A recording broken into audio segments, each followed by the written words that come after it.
السلام عليكم ورحمة الله وبركاته. بسم الله الرحمن الرحيم. الحمد لله رب العالمين، والصلاة والسلام على أشرف الأنبياء والمرسلين نبينا محمد وعلى آله وأصحابه أجمعين. أما بعد، اللهم فقهنا في الدين. اللهم لا علم لنا إلا ما علمتنا. اللهم علمنا ما ينفعنا وانفعنا بما علمتنا وزدنا علما. اللهم اجعل أعمالنا كلها صالحة واجعلها لوجهك خالصة ولا تجعل منها لأحد شيئا. ബഹുമാന്യരായ സഹോദരങ്ങളെ, സഹോദരിമാരെ, അല്ലാഹു സുബ്ഹാനഹു വ തആലയുടെ തൗഫീഖിനാൽ അല്ലാഹു റബ്ബുൽ ആലമീൻ നമ്മുടെ ഓരോരുത്തരുടെയും മേൽ ദിനേന 5 നേരം നിർബന്ധമാക്കിയ മഹത്തായ ഇബാദത്തായ നിസ്കാരവുമായി ബന്ധപ്പെട്ട കാര്യങ്ങളാണ് നമ്മൾ പഠിച്ചു വരുന്നത്. നമ്മുടെ ഓരോരുത്തരുടെയും ജീവിതത്തിൽ എല്ലാ ദിവസവും ആവശ്യമുള്ള പഠിച്ചിരിക്കൽ നിർബന്ധമായ വിജ്ഞാനമാണ് നാം ഈ പഠനം ആരംഭിച്ച വിജ്ഞാനം എന്നുള്ളത്. അഥവാ നിസ്കാരത്തിൻ്റെ ഷർത്തുകളും അതുപോലെയുള്ള പ്രധാനപ്പെട്ട കാര്യങ്ങളും അല്ലാഹു സുബ്ഹാനഹു വ തആല പഠിച്ചു പൂർത്തീകരിക്കാൻ, അത് പ്രാവർത്തികമാക്കാൻ എന്നെയും നിങ്ങളെയും അനുഗ്രഹിക്കുമാറാവട്ടെ. നമ്മെ ഓരോരുത്തരെയും അല്ലാഹു സഹായിക്കുമാറാവട്ടെ. സഹോദരങ്ങളെ, നിസ്കാരത്തിൻ്റെ ഷർത്തുകൾ ആണ് നമ്മൾ പറഞ്ഞു വന്നത്. 4 ഷർത്തുകൾ നമ്മൾ പറഞ്ഞു. ഒന്നാമത്തേത് അൽ ഇസ്ലാം, മുസ്ലിമായിരിക്കുക എന്നുള്ളതാണ്. രണ്ടാമത്തേത്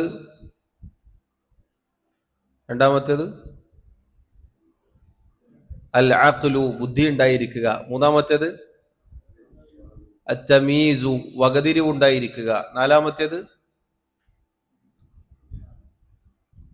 റഫ്ഉൽ ഹദസ്, അശുദ്ധിയെ ഉയർത്തുക അഥവാ ശുദ്ധിയാവുക. വഹുവൽ വുദൂഉ, അവിടെ ഉദ്ദേശിക്കപ്പെടുന്നത് വുദൂ ചെയ്യലാണ് അവിടെ ഉദ്ദേശിക്കപ്പെടുന്നത്. അഥവാ 4ാമത്തെ നിസ്കാരത്തിൻ്റെ ഷർത്ത് അൽ വുദൂ എന്നതാണ്. പിന്നീട് ഈ കിതാബിൻ്റെ ഗ്രന്ഥകർത്താവ് ഷെയ്ഖ് മുഹമ്മദ് ഇബ്നു അബ്ദുൽ വഹാബ് റഹിമഹുല്ലാഹ്, അദ്ദേഹം വുദൂവുമായി ബന്ധപ്പെട്ട ചില കാര്യങ്ങളാണ് പറഞ്ഞത്. അതും അൽഹംദുലില്ലാഹ് പ്രധാനപ്പെട്ട അതിലെ ചില കാര്യങ്ങൾ നമ്മൾ പറഞ്ഞു. വുദൂഇന്, നിസ്കാരം എന്നതുപോലെ തന്നെ ഷർത്തുകളുണ്ട്. എത്ര ഷർത്തുകളാണ് വുദൂഇന് നമ്മൾ പറഞ്ഞത്? വശുറൂതുഹു അശറത്തുൻ, 10 ഷർത്തുകളാണ് വുദൂഇനുള്ളത്. അതിൽ 3 നിസ്കാരത്തിൻ്റെത് തന്നെയാണ്. അൽ ഇസ്ലാം, വൽ അഖ്ലു, അത്തമീസു. 4ാമത്തേത് അന്നിയ്യത്തു, നിയ്യത്ത് ഉണ്ടായിരിക്കണം. മാത്രമല്ല ആ നിയ്യത്ത് വുദൂ അവസാനിക്കുന്നത് വരെ കൂടെ ഉണ്ടായിരിക്കണം, ഇടയിൽ മുറിക്കാൻ പാടുള്ളതല്ല. അതുപോലെ തന്നെ 5ാമത്തേത് വൻഖിതാഉ മൂജിബിൻ, ശരീരത്തിൽ നിന്നും വല്ലതും പുറത്തേക്ക് വരുന്നുണ്ടെങ്കിൽ, അഥവാ വുദൂ നിർബന്ധമാകുന്ന എന്തെങ്കിലും പുറത്തേക്ക് വരുന്നുണ്ടെങ്കിൽ അത് നിലച്ചിരിക്കണം, അത് നിൽക്കണം. 6ാമത്തേത് വസ്തിൻജാഉൻ ഔ ഇസ്തിജ്മാറുൻ ഖബ്ലഹു, വുദൂഇന് മുന്നേ വെള്ളം കൊണ്ട് അതല്ലെങ്കിൽ കല്ല് കൊണ്ട് അതുപോലെയുള്ള കാര്യം കൊണ്ട് ശുചീകരണം ചെയ്യണം. അതുപോലെ തന്നെ വതുഹൂരിയതു മാഇൻ, വെള്ളം ശുദ്ധിയുള്ളതായിരിക്കണം. വ ഇബാഹതുഹു, അതുപോലെ തന്നെ ആ വെള്ളം അനുവദനീയമായ വെള്ളമായിരിക്കണം.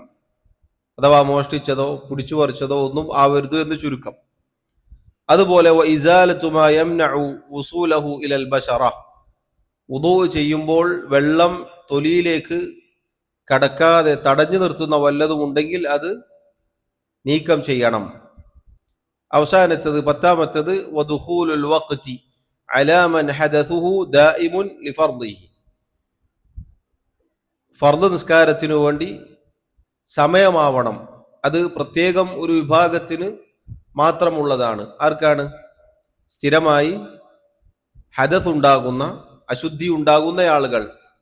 ഉദാഹരണത്തിന് മൂത്രവാർച്ചയുള്ള, അതല്ലെങ്കിൽ സ്ത്രീകളിൽ ഇസ്തിഹാദത്തിന്റെ സ്ഥിരമായി രക്തം പോയിക്കൊണ്ടിരിക്കുന്ന, അങ്ങനെയുള്ള ആളുകൾക്ക് പ്രത്യേകമാക്കപ്പെട്ട ഒരു നിബന്ധനയാണത്. ഇതാണ് 10 വുദൂഇന്റെ ഷർത്തുകൾ. ഈ 10 ഷർത്തുകൾ യോജിക്കണം ഒരാളുടെ വുദൂ ശരിയാവണമെങ്കിൽ. അതിനുശേഷം ഷെയ്ഖ് റഹിമഹുല്ലാ വുദൂഇന്റെ ഫർളുകളെ കുറിച്ച് പറഞ്ഞു. വുദൂഇന്റെ ഫർളുകൾ എത്രയാണ്? വഅമ്മാ ഫുറൂദുഹു ഫസിത്തത്തുൻ, 6 എണ്ണമാകുന്നു. ഒന്നാമത്തേത് ഗസ്ലുൽ വജ്ഹ്, മുഖം കഴുകലാണ്. വമിൻഹു, ആ മുഖം കഴുകലിൽപ്പെട്ടതാണ് അൽ മദ്മദതു വൽ ഇസ്തിൻഷാഖു, വായിൽ വെള്ളം കൊപ്പിളിക്കലും മൂക്കിൽ കയറ്റി ചീറ്റലും.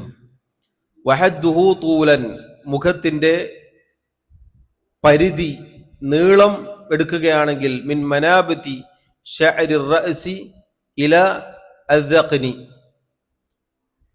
തലമുടി മുളക്കുന്ന സ്ഥലം മുതൽ താടിയെല്ലുകൾ കൂട്ടി യോജിക്കുന്ന സ്ഥലം വരെ. വഅർളൻ, ഒരു വീതിയിൽ ഇല ഫുറൂഇൽ ഉദുനൈൻ, 2 ചെവിയുടെ അറ്റം, അതാണ് വീതി. ഈ സ്ഥലങ്ങൾ മുഴുവനും കഴുകണം, നനയണം. അത് വുദൂഇന്റെ ഫർളിൽപ്പെട്ടതാണ്. രണ്ടാമത്തേത് വഗസ്ലുൽ യദൈനി ഇലൽ മിർഫഖൈൻ, ഇരു കൈകളും മുട്ടുവരെ കഴുകണം. മൂന്നാമത്തേത് വമസ്ഹു ജമീഇർ റഅസി, തല മുഴുവൻ തടവണം. വമിൻഹു അൽ ഉദുനാൻ, അതിൽപ്പെട്ടതാണ് 2 ചെവികളും. തല എത്ര തവണ തടവണം? 1 തവണയാണ് തടവേണ്ടത്. വഗസ്ലു റിജ്ലൈനി ഇലൽ കഅബൈൻ, നാലാമത്തേത് 2 കാലുകൾ നെരിയാണി ഉൾപ്പെടെ കഴുകണം. അഞ്ചാമത്തേത് വത്തർതീബു, ഈ പറഞ്ഞതൊക്കെ വഴിക്ക് വഴിയായി തന്നെ ചെയ്യണം. ആദ്യം പറഞ്ഞത് ആദ്യം, പിന്നെ അങ്ങനെ ഓരോന്നും തർത്തീബോടുകൂടി ചെയ്യണം. ആറാമത്തേത് വൽ മുവാലാത്ത്, തുടരെ തുടരെ ചെയ്യണം, ഇടവേളകളില്ലാതെ ഒരവയവം കഴുകി ആ വെള്ളം ഉണങ്ങാത്ത രൂപത്തിൽ തുടരെ തുടരെ തന്നെ ചെയ്തിരിക്കണം. ഇതാണ് വുദൂഇന്റെ 6 ഫർളുകൾ. ഈ 6 ഫർളുകളും ശരിയായാലേ നമ്മുടെ വുദൂ ശരിയാവുകയുള്ളൂ. ഇതിനുള്ള തെളിവ് അല്ലാഹു സുബ്ഹാനഹു വ തആലയുടെ ആയത്താണ്. സൂറത്തു അൽ മാഇദയിലെ 6-ാമത്തെ ആയത്ത്.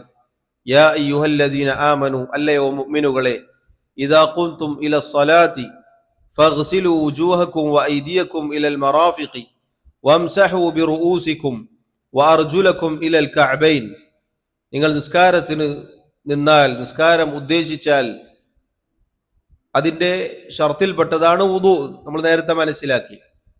അങ്ങനെ നിസ്കരിക്കാൻ ഉദ്ദേശിച്ചാൽ നിങ്ങൾ നിങ്ങളുടെ മുഖങ്ങൾ കഴുകുക, അതുപോലെ കൈകൾ മുട്ടുവരെ കഴുകുക, തലകൾ തടവുക, കാലുകൾ നെരിയാണി ഉൾപ്പെടെ കഴുകുകയും ചെയ്യുക.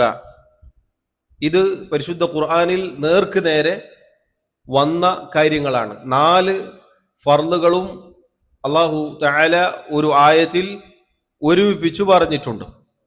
5-ാമത്തെ ഫർളായ തർത്തീബിനുള്ള തെളിവ് നബി സല്ലല്ലാഹു അലൈഹി വസല്ലമയുടെ ഹദീസാണ്. അവിടുന്ന് പറഞ്ഞു, ഇബ്ദഉ ബിമാ ബദ അല്ലാഹു ബിഹി, ഇതൊക്കെ വഴിക്ക് വഴിയായി തന്നെ ചെയ്യണം, ഇതിൽ മാറ്റം വരുത്താൻ പാടില്ല എന്നതിനുള്ള തെളിവ് നബി സല്ലല്ലാഹു അലൈഹി വസല്ലം മറ്റൊരു സന്ദർഭത്തിൽ, അഥവാ കഴിഞ്ഞ ക്ലാസ്സിൽ നമ്മൾ വിശദീകരിച്ചിരുന്നു, സഫ മർവക്കിടയിൽ സഅയ് ചെയ്യുന്ന സന്ദർഭത്തിൽ ഏതാണ് ആദ്യം, എവിടെ നിന്ന് തുടങ്ങണം എന്നത് ചോദിക്കപ്പെട്ടപ്പോൾ നബി സല്ലല്ലാഹു അലൈഹി വസല്ലം പറഞ്ഞു, ഇബ്ദഉ ബിമാ ബദ അല്ലാഹു ബിഹി, അല്ലാഹു ആരംഭിച്ചതിൽ നിന്നും നിങ്ങൾ ആരംഭിക്കുക. അല്ലാഹു എവിടെ നിന്നാണ് ആരംഭിച്ചത്? ആയത്തിൽ വന്നത് ഇന്ന സഫാ വൽ മർവത മിൻ ശആഇരില്ലാഹ് എന്നാണ് ആയത്തിലുള്ളത്. അല്ലാഹു തുടങ്ങിയത് ഇന്ന സഫ, തീർച്ചയായും സഫയും മർവയും എന്നാണ്. അപ്പൊ സഫയിൽ നിന്ന് തുടങ്ങി മർവയിൽ അവസാനിപ്പിക്കാൻ, അങ്ങനെ ആ രൂപത്തിൽ അവിടുന്ന് പറഞ്ഞ ഹദീസാണ് ഷെയ്ഖ് തെളിവായി കൊണ്ടുവന്നത്. അപ്പൊ അതിൽ തെളിവുണ്ട്, അള്ളാഹു തുടങ്ങിയതിൽ നിന്ന് നമ്മൾ തുടങ്ങണം. ഇതിന്റെ ഫർളായി ആദ്യത്തെ കാര്യമായി അള്ളാഹു ആരംഭിച്ചത് മുഖം കഴുകലാണ്. വദലീലുൽ മുവാലാത്ത്, തുടരെ തുടരെ ചെയ്യണം എന്ന് പറഞ്ഞതിനുള്ള തെളിവ് നബി സല്ലല്ലാഹു അലൈഹി വസല്ലമയുടെ കാലത്ത് സംഭവിച്ച ഒരു സംഭവമാണ്. ഒരു വ്യക്തി, ഒരു സഹാബി, അദ്ദേഹം വുദൂ ചെയ്തു. പക്ഷെ അദ്ദേഹത്തിന്റെ കാലിന്റെ ഭാഗത്ത് ഒരു നാണയത്തിന്റെ വലിപ്പത്തിൽ ഉണങ്ങിക്കിടക്കുകയാണ്. വെള്ളം തട്ടിയിട്ടില്ല, വെള്ളം എത്തിയിട്ടില്ല. നബി സല്ലല്ലാഹു അലൈഹി വസല്ലം അദ്ദേഹത്തെ തിരിച്ചയക്കുകയും വീണ്ടും വുദൂ ചെയ്യുകയും വീണ്ടും വുദൂ ചെയ്യാൻ പറയുകയും ചെയ്തു. അങ്ങനെ അദ്ദേഹം ആ വുദൂ മടക്കി തിരിച്ചു വന്നു. അതാണ് തെളിവ്. തുടരെ തുടരെ തന്നെ ചെയ്യണം. വുദൂ ചെയ്ത് കുറച്ചു കഴിഞ്ഞ് അതല്ലെങ്കിൽ ഒരു അവയവം കഴുകി ആ വെള്ളം ഉണങ്ങിക്കഴിഞ്ഞാൽ പിന്നെ വീണ്ടും ആരംഭിക്കണം എന്നതിനുള്ള തെളിവ് ആ ഹദീസാണ്. ആ ഹദീസിന് പണ്ഡിതന്മാർ പേരിട്ട് വിളിച്ചത് ഹദീസു സാഹിബിൽ ലുംഅതി എന്നാണ്. ചില ഹദീസുകൾക്ക് അങ്ങനെ പേരുണ്ടാകും. ഇപ്പൊ ജിബ്രീൽ അലൈഹി സ്വലാത്തു വസ്സലാം വന്ന് പറഞ്ഞ ഹദീസിന് ഹദീസു ജിബ്രീൽ എന്ന് പറയാറുണ്ട്. അങ്ങനെ ചില ഹദീസുകൾക്ക് ചില പേരുകൾ വിളിക്കപ്പെടാറുണ്ട്. അതുപോലെ ഹദീസു സാഹിബിൽ ലുംഅ എന്നാണ് ഈ ഹദീസിനെ പേരിട്ട് വിളിക്കപ്പെട്ടത്. അൽ ലുംഅത്ത് എന്ന് പറഞ്ഞാൽ വെള്ളം തട്ടാതെ ഉണങ്ങിക്കിടക്കുന്ന സ്ഥലം എന്നാണ് അതിന്റെ അർത്ഥം. ഇതാണ് സഹോദരങ്ങളെ വുദൂഇന്റെ ഫർദുകൾ. എത്ര ഫർദുണ്ട്? 6 ഇനി വുദൂഇന് നിർബന്ധമായ വാജിബായ കാര്യം അദ്ദേഹം ശേഷം പറഞ്ഞു. എത്രയാണ് വുദൂഇന്റെ വാജിബ്? വവാജിബുഹു അത്തസ്മിയതു മഅ ദിക്ർ, ഒരൊറ്റൊരു വാജിബ്, നിർബന്ധ കാര്യം മാത്രമേ ഉള്ളൂ. അത് അദ്ദേഹം പറഞ്ഞത് ഓർമ്മ വരുമ്പോൾ ബിസ്മി പറയുക, അള്ളാഹുവിന്റെ നാമം സ്മരിക്കുക, അഥവാ ബിസ്മില്ലാ എന്ന് പറയുക. കഴിഞ്ഞ ദർസിൽ വിശദീകരിച്ചതാണ്. അത് നിർബന്ധമാണോ മുസ്തഹബാണോ എന്നൊക്കെ ഉള്ള ചർച്ചയുണ്ട്. ഏതായിരുന്നാലും വുദൂഇന്റെ ആരംഭത്തിൽ ബിസ്മില്ലാഹ് എന്ന് പറഞ്ഞുകൊണ്ട് നമ്മൾ വുദൂ ആരംഭിക്കണം. ഇനി ഒരാൾ മറന്നുപോയാൽ അയാളുടെ വുദൂഇന് യാതൊരു പ്രശ്നവുമില്ല, വുദൂ ശരിയാകും, വുദൂ ഫസാദായി പോവുകയില്ല. ഇതാണ് സഹോദരങ്ങളെ നിർബന്ധ കാര്യം. ഇനി അടുത്തതായി നമുക്ക് മനസ്സിലാക്കാനുള്ളത് വുദൂഇന്റെ ഷർത്തും ഫർദും നിർബന്ധ കാര്യവും പഠിച്ചു. ഇനി വുദൂ മുറിയുന്ന കാര്യങ്ങൾ പഠിക്കാനുണ്ട്. ഏതൊരു കാര്യവും അങ്ങനെ തന്നെയാണ്. നിലനിർത്താനുള്ള കാര്യങ്ങൾ പഠിക്കുന്നതിനോടൊപ്പം അത് ഇല്ലാതായി പോകുന്ന കാര്യങ്ങളെക്കുറിച്ച് നമ്മൾ പഠിക്കേണ്ടതുണ്ട്. എങ്കിൽ മാത്രമേ വല്ല അബദ്ധവും സംഭവിച്ചാൽ അത് തിരിച്ചറിയുകയും ശരിയാക്കാൻ നമുക്ക് സാധിക്കുകയും ചെയ്യുകയുള്ളൂ.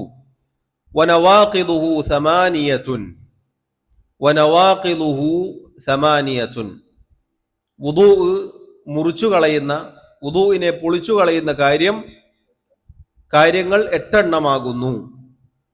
നാഖിദ് എന്നതിന്റെ ബഹുവചനമാണ് നവാഖിദ്. അഥവാ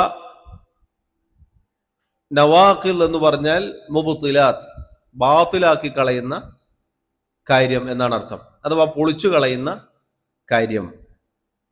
8 കാര്യങ്ങളാണ് ഷെയ്ഖ് ഇവിടെ സൂചിപ്പിച്ചിട്ടുള്ളത്.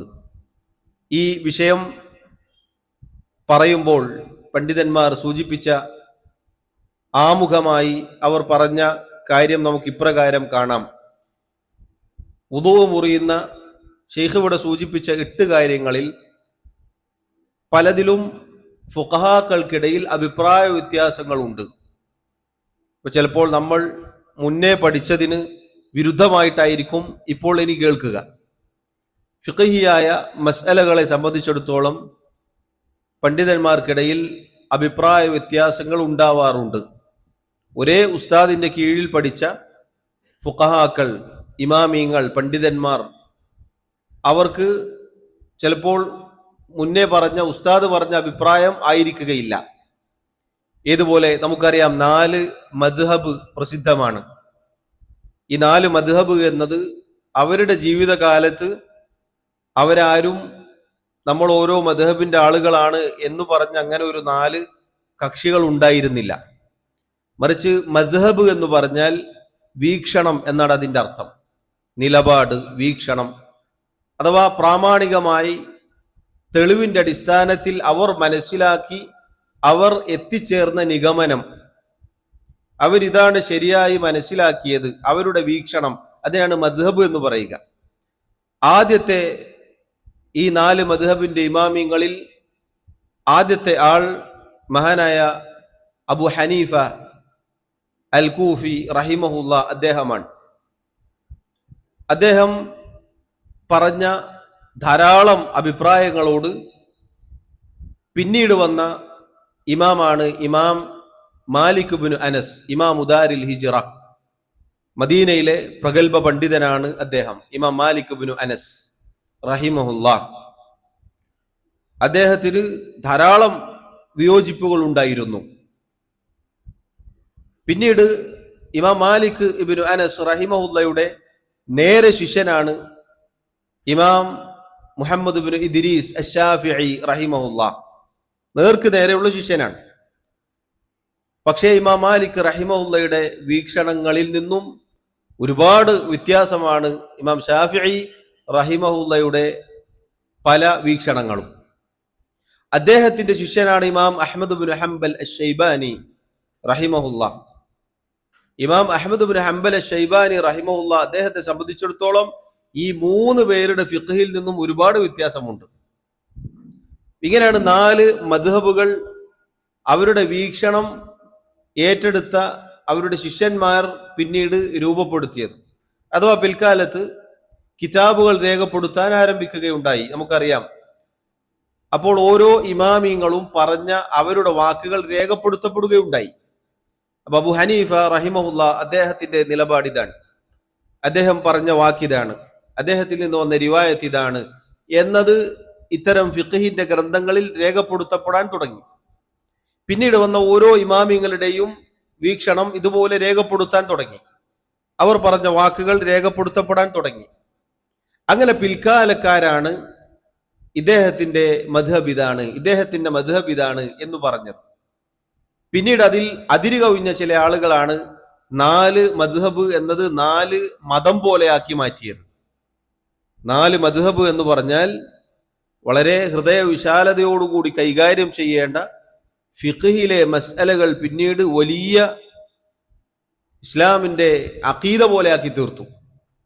അങ്ങനെയാണ് മദ്ഹബി പക്ഷപാതിത്വവും അവർക്കിടയിലുള്ള പ്രശ്നങ്ങളും ഒക്കെ ഉണ്ടായിരുന്നത്. നമുക്കറിയാം, ഹറമിൽ ഇമാം മുഹമ്മദ് ബിൻ അബ്ദുൽ വഹാബ് റഹിമഹുല്ല വരുന്ന കാലഘട്ടത്തിൽ 4 മുസല്ലകൾ ഉണ്ടായിരുന്നു എന്നാണ്. 4 മുസല്ലകൾ, 4 മദ്ഹബിന്റെ ഇമാമിങ്ങൾ വേറെ വേറെ നിസ്കരിക്കുമായിരുന്നു. അബു ഹനീഫ റഹിമഹുല്ലയുടെ മദ്ഹബിനെ ഹനഫി മദ്ഹബ് എന്നാണ് പറയുക. ഇമാം മാലിക് ഇബ്നു അനസ് റഹിമഹുല്ലയുടെ മദ്ഹബിനെ മാലിക്കി മദ്ഹബ് എന്നാണ് പറയുക. ഇമാം ഷാഫിഈ റഹിമഹുല്ല അദ്ദേഹത്തിന്റെ മദ്ഹബിനെ ഷാഫിഈ മദ്ഹബ് എന്നാണ് പറയുക. ഇമാം അഹ്മദ് ഇബ്നു ഹംബൽ റഹിമഹുല്ലയുടെ മദ്ഹബിനെ ഹംബലി മദ്ഹബ് എന്നാണ് പറയുക. ഇങ്ങനെ ഹനഫിക്കും മാലിക്കിക്കും ഷാഫിക്കും ഹംബലിക്കും പ്രത്യേക മുസല്ലകൾ ഉണ്ടായിരുന്നു എന്നാണ്. എത്രത്തോളം അവർ പരസ്പരം തുടർന്ന് നിസ്കരിക്കുകയില്ല. ആ രൂപത്തിലാണ് പിന്നീട് കാര്യങ്ങൾ വന്നത്. എന്നാൽ പ്രിയമുള്ളവരെ, ഈ ആമുഖം ഈ പറഞ്ഞ കാര്യങ്ങൾ സൂചിപ്പിച്ചത് എന്തിനാണ്? ഫിഖ്ഹിയായ അഭിപ്രായ വ്യത്യാസം അനുവദിക്കപ്പെട്ട മേഖലകൾ ഉണ്ടാകും.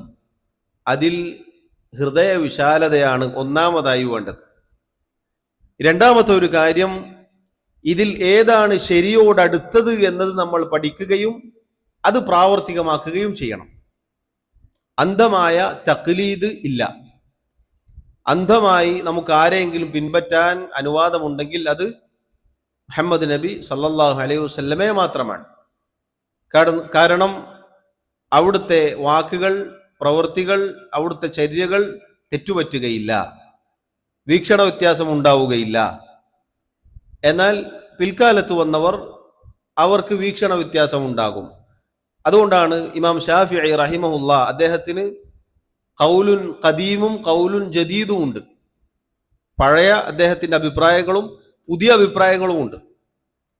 കാരണം ആദ്യം കിട്ടിയ ഹദീസുകൾ അതിന് ശേഷം പിന്നീട് കൂടുതൽ അദ്ദേഹത്തിന് വന്നു കിട്ടും. അപ്പോൾ ചിലപ്പോൾ പഴയ പറഞ്ഞ വാക്കുകൾ അത് മാറ്റേണ്ടി വരും. കാരണം കൂടുതൽ തെളിവുകൾ വന്നു കിട്ടുമ്പോൾ ആ അഭിപ്രായത്തിലേക്ക് അവർ മടങ്ങും. ഉലമാക്കൾ അങ്ങനെയാണ്, ഇമാമിങ്ങൾ അങ്ങനെയാണ്. മാത്രമല്ല ഈ 4 മദ്ഹബിന്റെ ഇമാമിങ്ങളും പറഞ്ഞ പ്രസിദ്ധമായ വാക്കുകളുണ്ട്. ഇദാ സഹൽ ഹദീഥു ഫഹുവ മദ്ഹബി. ഹദീസ് സഹീഹായി നിങ്ങൾക്ക് വന്നു കിട്ടിയാൽ അതാണ് എൻ്റെ മദ്ഹബ്. 4 പേരും പറഞ്ഞിട്ടുണ്ട്. മാത്രമല്ല എത്രത്തോളം ഈ 4 പേരിൽ ചിലർ പറഞ്ഞ വാക്കിപ്രകാരമാണ്. നമ്മുടെ വാക്കുകളും നബി സല്ലല്ലാഹു അലൈഹി വസല്ലമയുടെ വാക്കും കിട്ടിയാൽ നമ്മുടെ വാക്ക് ആ മതിലിന്റെ അപ്പുറത്ത് നിങ്ങൾ കൊണ്ടുവെക്കണം, എന്നിട്ട് ഹദീസ് എടുക്കണം. ഇത് ഫിഖഹിയായ വിഷയങ്ങളിൽ ഒന്നാമതായി ഹൃദയ വിശാലത ഉണ്ടായിരിക്കണം. രണ്ടാമത്തേത് അതിൽ ശരി ഏതെന്ന് മനസ്സിലാക്കി അത് പ്രവർത്തിക്കണം. ശരി ഏതെന്ന് മനസ്സിലാക്കി അത് പ്രവർത്തിക്കൽ നിർബന്ധമാണ്. ഇമാമിങ്ങൾ അവർ പറഞ്ഞ വാക്കുകളിൽ ചിലപ്പോൾ അവർക്ക് വല്ല അബദ്ധവും സംഭവിച്ചാൽ അവർക്ക് 2 പ്രതിഫലമുണ്ട്. ഇമാമിങ്ങൾക്ക് 2 പ്രതിഫലം ലഭിക്കും. അവരുടെ ഇജ്തിഹാദിന് ശരിയാണെങ്കിൽ 2 പ്രതിഫലം ലഭിക്കും. ഇനി അബദ്ധം സംഭവിച്ചു പോയാൽ 1 പ്രതിഫലം അവർക്ക് ലഭിക്കും. അവർക്കൊന്നും കുറ്റമില്ല. ഫിഖഹിയായ മസ്അലകളിൽ വല്ല അഭിപ്രായവും പറഞ്ഞ് അതിൽ വല്ല അപാകതയും സംഭവിച്ചിട്ടുണ്ടെങ്കിൽ അവർക്ക് കുറ്റമില്ല. കാരണം പിൽക്കാലക്കാർ കൂടുതൽ പഠന വിധേയമാക്കുമ്പോൾ പല വിഷയങ്ങളും കൂടുതൽ പഠിക്കാൻ സാധിക്കും. അതുകൊണ്ടാണ് ഇമാം ശാഫിഈ റഹിമഹുല്ലയുടെ മദ്ഹബിൽ പിന്നീട് ഒരുപാട് വർഷങ്ങൾക്ക് ശേഷം വന്ന ഇമാം അന്നവവി റഹിമഹുല്ല, അദ്ദേഹം 2ാം ഷാഫിഈ എന്നറിയപ്പെടുന്ന ഷാഫിഈ മദ്ഹബിലെ പ്രഗൽഭ പണ്ഡിതനാണ്. അബൂ സക്കരിയ യഹ്യ ഇബ്നു ഷറഫ് അന്നവവി റഹിമഹുല്ല, അദ്ദേഹം പല അഭിപ്രായങ്ങളും പറഞ്ഞിട്ടുണ്ട്. മദ്ഹബിനെതിരായ പല അഭിപ്രായങ്ങളും അദ്ദേഹം പറഞ്ഞിട്ടുണ്ട്. അങ്ങനെ പിൽക്കാലത്ത് അങ്ങനെ സംഭവിക്കും. പറഞ്ഞതിന്റെ ചുരുക്കം ഈ പറഞ്ഞ 2 വിഷയങ്ങൾ നമ്മുടെ മനസ്സിൽ ഉണ്ടായിരിക്കുക. ഒന്ന്, ഫിഖഹിയായ വിഷയങ്ങൾ, ഫിഖഹിയായ മസ്അലകളിൽ ഹൃദയ വിശാലത കാണിക്കണം. ഞാൻ പിടിച്ച മുയലിന് 3 കൊമ്പ് എന്നല്ല, ഞാൻ പറഞ്ഞത് തന്നെ എല്ലാവരും പറയണം എന്നൊരു നിലപാടല്ല. മറിച്ച് വീക്ഷണ വ്യത്യാസങ്ങളിൽ, അഭിപ്രായ വ്യത്യാസം അനുവദിക്കപ്പെട്ട മേഖലകളിൽ അത് വകവെച്ചു കൊടുക്കണം. രണ്ടാമത്തേത്, അതിൽ ശരി ഏതെന്ന് പഠിച്ചു മനസ്സിലാക്കി പ്രവർത്തിക്കണം. ഏതാണ് ശരി എന്നത് ഹദീസിന്റെ വെളിച്ചത്തിൽ അത് ശരി പറഞ്ഞ ഉലമാക്കളുടെ വാക്കുകൾ എടുത്ത് അത് നമ്മൾ പ്രവർത്തിക്കണം. സാധാരണക്കാരെ സംബന്ധിച്ചിടത്തോളം ഈ നിലപാട് സ്വീകരിക്കൽ നിർബന്ധമാണ്. ഈ കാര്യങ്ങളിലേക്ക് നമ്മൾ എത്തണം. എന്നാൽ സഹോദരങ്ങളെ, ഫിഖഹിയായ മസ്അലകളിൽ ഒരുപാട് അഭിപ്രായ വ്യത്യാസങ്ങൾ ഉണ്ട് എന്ന് പറഞ്ഞല്ലോ. ഫിഖഹിയായ മസ്അലകളിൽ മാത്രമേ അവർക്കിടയിൽ അഭിപ്രായ വ്യത്യാസങ്ങളുള്ളൂ. വിശ്വാസ കാര്യങ്ങളിൽ ഈ പറഞ്ഞ ഇമാമിങ്ങൾക്കൊന്നും യാതൊരു അഭിപ്രായ വ്യത്യാസങ്ങളുമില്ല. ഇമാം അബൂ ഹനീഫ റഹിമഹുല്ല അദ്ദേഹം പറഞ്ഞ അഖീദയും ഇമാം മാലിക് റഹിമഹുല്ല പറഞ്ഞ അഖീദയും തമ്മിൽ ഒരു വ്യത്യാസമില്ല. ഇമാം ഷാഫിഈ റഹിമഹുല്ല അദ്ദേഹം പറഞ്ഞ അഖീദ മേൽ പറഞ്ഞ 2 ഇമാമിങ്ങൾക്കും എതിരായ ഒന്നും അല്ല. ഇമാം അഹ്മദ് ബിൻ ഹംബൽ റഹിമഹുല്ല അദ്ദേഹം പറഞ്ഞ അഖീദ, ഇവരൊക്കെ പറഞ്ഞ അഖീദ ഒന്നാണ്. അഥവാ നബി സല്ലല്ലാഹു അലൈഹി വസല്ലം കാണിച്ചു തന്ന, പഠിപ്പിച്ചു തന്ന വിശ്വാസ കാര്യങ്ങൾ അതിൽ ഈ പറഞ്ഞ ഇമാമിങ്ങൾക്കാവട്ടെ പണ്ഡിതന്മാർക്കാവട്ടെ അതിലൊന്നും അഭിപ്രായ വ്യത്യാസങ്ങളില്ല. ഉസൂലുകളിൽ അഭിപ്രായ വ്യത്യാസങ്ങളില്ല. എന്നാൽ ഫിഖഹിയായ മസ്അലകളിലാണ് ഈ പറഞ്ഞ അഭിപ്രായ വ്യത്യാസങ്ങൾ ഉള്ളത്. ഇത് സാന്ദർഭികമായി ഒരു ഗുണപാഠം എന്ന നിലക്ക് സൂചിപ്പിച്ചു എന്നു മാത്രം. പറഞ്ഞു വന്നത് സഹോദരങ്ങളെ, ഷെയ്ഖ് റഹിമഹുല്ല അദ്ദേഹം 8 കാര്യങ്ങളാണ് ഇവിടെ പറഞ്ഞത്. ഈ 8 കാര്യങ്ങളും അതിൽ പലതിലും വീക്ഷണ വ്യത്യാസം ഉണ്ടാകും എന്നതിൽ നിന്നാണ് നമ്മൾ അങ്ങോട്ടേക്ക് പോയത്. അദ്ദേഹം പറഞ്ഞു, ഒന്നാമത്തെ കാര്യം അൽ ഖാരിജു മിനസ് സബീലൈൻ, രണ്ടാലൊരു വഴിയിലൂടെ വല്ലതും പുറത്തേക്ക് പോവുക. സബീലൈൻ എന്ന് പറഞ്ഞാൽ അൽ ഖുബുൽ വദ്ദുബുർ, മുൻദ്വാരവും പിൻദ്വാരവുമാണ്. രണ്ടാമത്തേത് വൽ ഖാരിജുൽ ഫാഹിഷുൻ നജിസു മിനൽ ജസദി, ശരീരത്തിൽ നിന്നും ധാരാളമായി നജസ് പുറത്തേക്ക് പോവുക, അഥവാ ഏതെങ്കിലും നജസായ വല്ലതും പുറത്തേക്ക് ധാരാളമായി പോവുക. മൂന്നാമത്തേത് വസവാലുൽ അഖ്ൽ, ബുദ്ധി നീങ്ങുക. നാലാമത്തേത് വമസ്ഉൽ മർഅതി ബിശഹവത്തിൻ, ഒരു സ്ത്രീയെ ലൈംഗിക ചിന്തയോടുകൂടി സ്പർശിക്കൽ. അഞ്ചാമത്തേത് വമസ്സുൽ ഫർജി ബിൽ യദി ഖുബുലൻ കാന ഔ ദുബുറൻ, ലൈംഗികാവയവം ഗുഹ്യാവയവം കൈകൊണ്ട് സ്പർശിക്കൽ, അത് മുൻഭാഗമാവട്ടെ പിൻഭാഗമാവട്ടെ. ആറാമത്തേത് വഅക്ലു ലഹ്മിൽ ജസൂർ, ഒട്ടകമാംസം ഭക്ഷിക്കൽ. ഏഴാമത്തേത് വതഗ്സീലുൽ മയ്യിതി, മയ്യിത്ത് കുളിപ്പിക്കൽ. എട്ടാമത്തേത് വറിദ്ദതു അനിൽ ഇസ്ലാം, ഇസ്ലാമിൽ നിന്നും ഒരാൾ മുർത്തദ്ദായി പുറത്തേക്ക് പോകൽ. അആദന അല്ലാഹു മിൻ ദാലിക്, അല്ലാഹു നമ്മെ അതിൽ നിന്നും കാത്തുരക്ഷിക്കുമാറാവട്ടെ. ഈ 8 കാര്യങ്ങളാണ് വുദൂ മുറിയുന്ന കാര്യങ്ങളായി അദ്ദേഹം പറഞ്ഞിട്ടുള്ളത്. ഇനി ഓരോന്നും ചുരുങ്ങിയ രൂപത്തിൽ വിശദീകരിക്കാം. ഒന്നാമത്തേത് അദ്ദേഹം പറഞ്ഞു അൽ ഖാരിജു മിനസ് സബീലൈൻ, രണ്ടാലൊരു വഴിയിലൂടെ വല്ലതും പുറത്തേക്ക് പോകൽ, അഥവാ മുൻദ്വാരത്തിലൂടെയോ പിൻദ്വാരത്തിലൂടെയോ വല്ലതും പുറത്തേക്ക് പോയാൽ വുദൂ മുറിയും. ഉദാഹരണത്തിന് മലമൂത്ര വിസർജനം, അതുപോലെ കീഴ്വായു, അതുപോലെ മദിയ്, അതുപോലെ വദിയ്, അതുപോലെ മനിയ്, അതുപോലെ ദം, രക്തം. ഇതൊക്കെ ഈ പറഞ്ഞ വഴിയിലൂടെ പുറത്തേക്ക് പോവാൻ സാധ്യതയുള്ള, അതല്ലെങ്കിൽ പുറത്തേക്ക് പോകുന്ന കാര്യങ്ങളാണ്. ഇതിലേതു പോയാലും ഒരാളുടെ വുദൂ മുറിയുന്നതാണ്. അതിൽ മലമൂത്ര വിസർജനവും കീഴ്വായുവും നമുക്കറിയാം. അൽ മദി എന്ന് പറഞ്ഞാൽ അൽ മദിയു എന്നും പറയും, അൽ മദിയു എന്നും പറയും. ദാലിന് സുക്കൂൻ ചെയ്തുകൊണ്ടും കെസ്ർ ചെയ്തുകൊണ്ടും അത് വായിക്കാറുണ്ട്. മദി പുറപ്പെടുക പൊതുവെ ലൈംഗിക ചിന്തയുണ്ടായാൽ, വികാരമുണ്ടായാലാണ് പുറത്തേക്ക് പോവുക. അത് ഒരാൾക്ക് അങ്ങനെ സംഭവിച്ചാൽ അയാളുടെ വുദൂ മുറിയും, അയാളുടെ വുദൂ മുറിയുന്നതാണ്. അങ്ങനെ പുറത്തേക്ക് പോയ ഒരാളോട്, അതല്ലെങ്കിൽ അങ്ങനെ പോകുന്ന ഒരാളോട് നബി സല്ലല്ലാഹു അലൈഹി വസല്ലം വുദൂ ചെയ്യാൻ, വുദൂ മടക്കാൻ കൽപ്പിച്ചതായി ഹദീസിൽ കാണാം. അതാണ് നമുക്കുള്ള തെളിവ്. അൽ വദി എന്ന് പറഞ്ഞാൽ മൂത്രമൊഴിച്ചതിന് ശേഷം മുൻദ്വാരത്തിലൂടെ പുറത്തേക്ക് പോകുന്ന ഒരു തരം ദ്രാവകമാണ്. വെള്ളയോട് അടുത്ത നിറമുള്ള ഒരു കാര്യമാണത്. അത് മൂത്രമൊഴിച്ചതിന് ശേഷമാണ് പുറത്തേക്ക് പോവുക. ഒരാൾക്ക് അങ്ങനെ പോയാൽ അയാൾ കഴുകി വൃത്തിയാക്കി വുദൂ എടുക്കണം. വുദൂ മുറിയുന്ന കാര്യമാണത്. അതുപോലെ തന്നെ അദ്ദം, രക്തം, ആർത്തവ രക്തം സ്ത്രീകൾക്ക് പോവാറുണ്ട്. അത് പോയാൽ വുദൂ മുറിയും. മാത്രമല്ല പിന്നീട് അതിൻ്റെ കാലയളവ് കഴിഞ്ഞാൽ അവർ കുളിച്ച് ശുദ്ധിയാവുകയും വേണം. അതല്ലാത്ത രക്തം പോവാറുണ്ട്, ഇസ്തിഹാദത്തിന്റെ രക്തം, അഥവാ അങ്ങനെ ദിവസത്തിന്റെ കണക്കൊന്നുമില്ലാതെ പോയിക്കൊണ്ടിരിക്കും.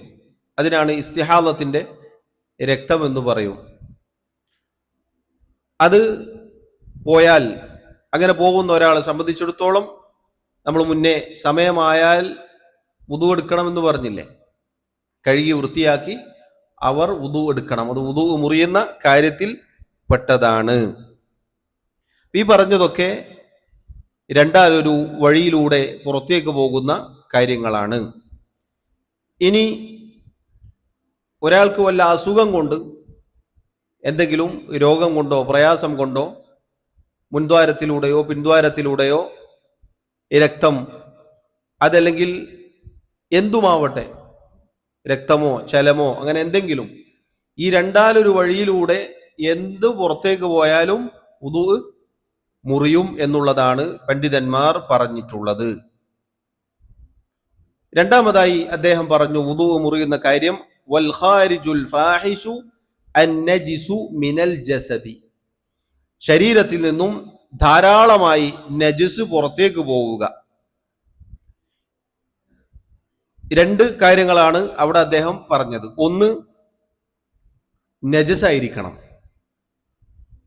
നജസ് അല്ലാത്തത് ശരീരത്തിൽ നിന്ന് പുറത്തേക്ക് പോയാൽ വുദൂ മുറിയുകയില്ല. ഉദാഹരണത്തിന് വിയർപ്പ്, അതല്ലെങ്കിൽ കണ്ണിൽ നിന്ന് കണ്ണുനീർ ഒലിച്ചു, അതല്ലെങ്കിൽ ഉമിനീര് തുപ്പിക്കളഞ്ഞു, ഇതൊക്കെ ശരീരത്തിന് പുറത്തേക്ക് പോകുന്നതാണ്. പക്ഷെ അതൊന്നും എന്തല്ല, നജിസല്ല. അതുകൊണ്ട് ഒരാളുടെ വുദൂ മുറിയുകയില്ല. എന്നാൽ നജിസായ ചില കാര്യങ്ങൾ പണ്ഡിതന്മാർ പറഞ്ഞിട്ടുണ്ട്. അതിൽപ്പെട്ടതാണ് അദ്ദമു, രക്തം. ശരീരത്തിൽ നിന്നും ധാരാളമായി രക്തം പോയി എന്ന് വിചാരിക്കുക, ധാരാളമായി രക്തം ഒലിക്കുന്നു, അങ്ങനെയാണെങ്കിൽ വുദൂ മുറിയും എന്നതാണ് ഹംബലി മദ്ഹബിലെ വീക്ഷണപ്രകാരം. ശൈഖ് ഇവിടെ അതിനാണ് പ്രാധാന്യം നൽകിയിട്ടുള്ളത്. അത് ധാരാളമായി പോവുക എന്നുള്ളതാണ്. അതുപോലെ ശരീരത്തിൽ നിന്നും ധാരാളമായി ചലം, അങ്ങനെയുള്ള വല്ലതും പുറത്തേക്ക് പോവുക. അതുപോലെ ഒരാൾ ഛർദിച്ചു, ഇതൊക്കെ വുദൂ മുറിയുന്ന, ശരീരത്തിൽ നിന്നും പുറത്തേക്ക് പോകുന്ന നജിസായിട്ടാണ് പരിഗണിക്കപ്പെട്ടിട്ടുള്ളത്. ഇത് ധാരാളമായി പോവണം എന്നതാണ് നമ്മൾ പ്രത്യേകം ശ്രദ്ധിക്കേണ്ടത്. പണ്ഡിതന്മാർ പറഞ്ഞു, എന്താണ് ധാരാളം എന്നതിൻ്റെ പരിധി? സാധാരണ ഒരാൾക്ക് ഇത് കുറേ ഉണ്ട്, ധാരാളമുണ്ട് എന്ന് തോന്നുമല്ലോ.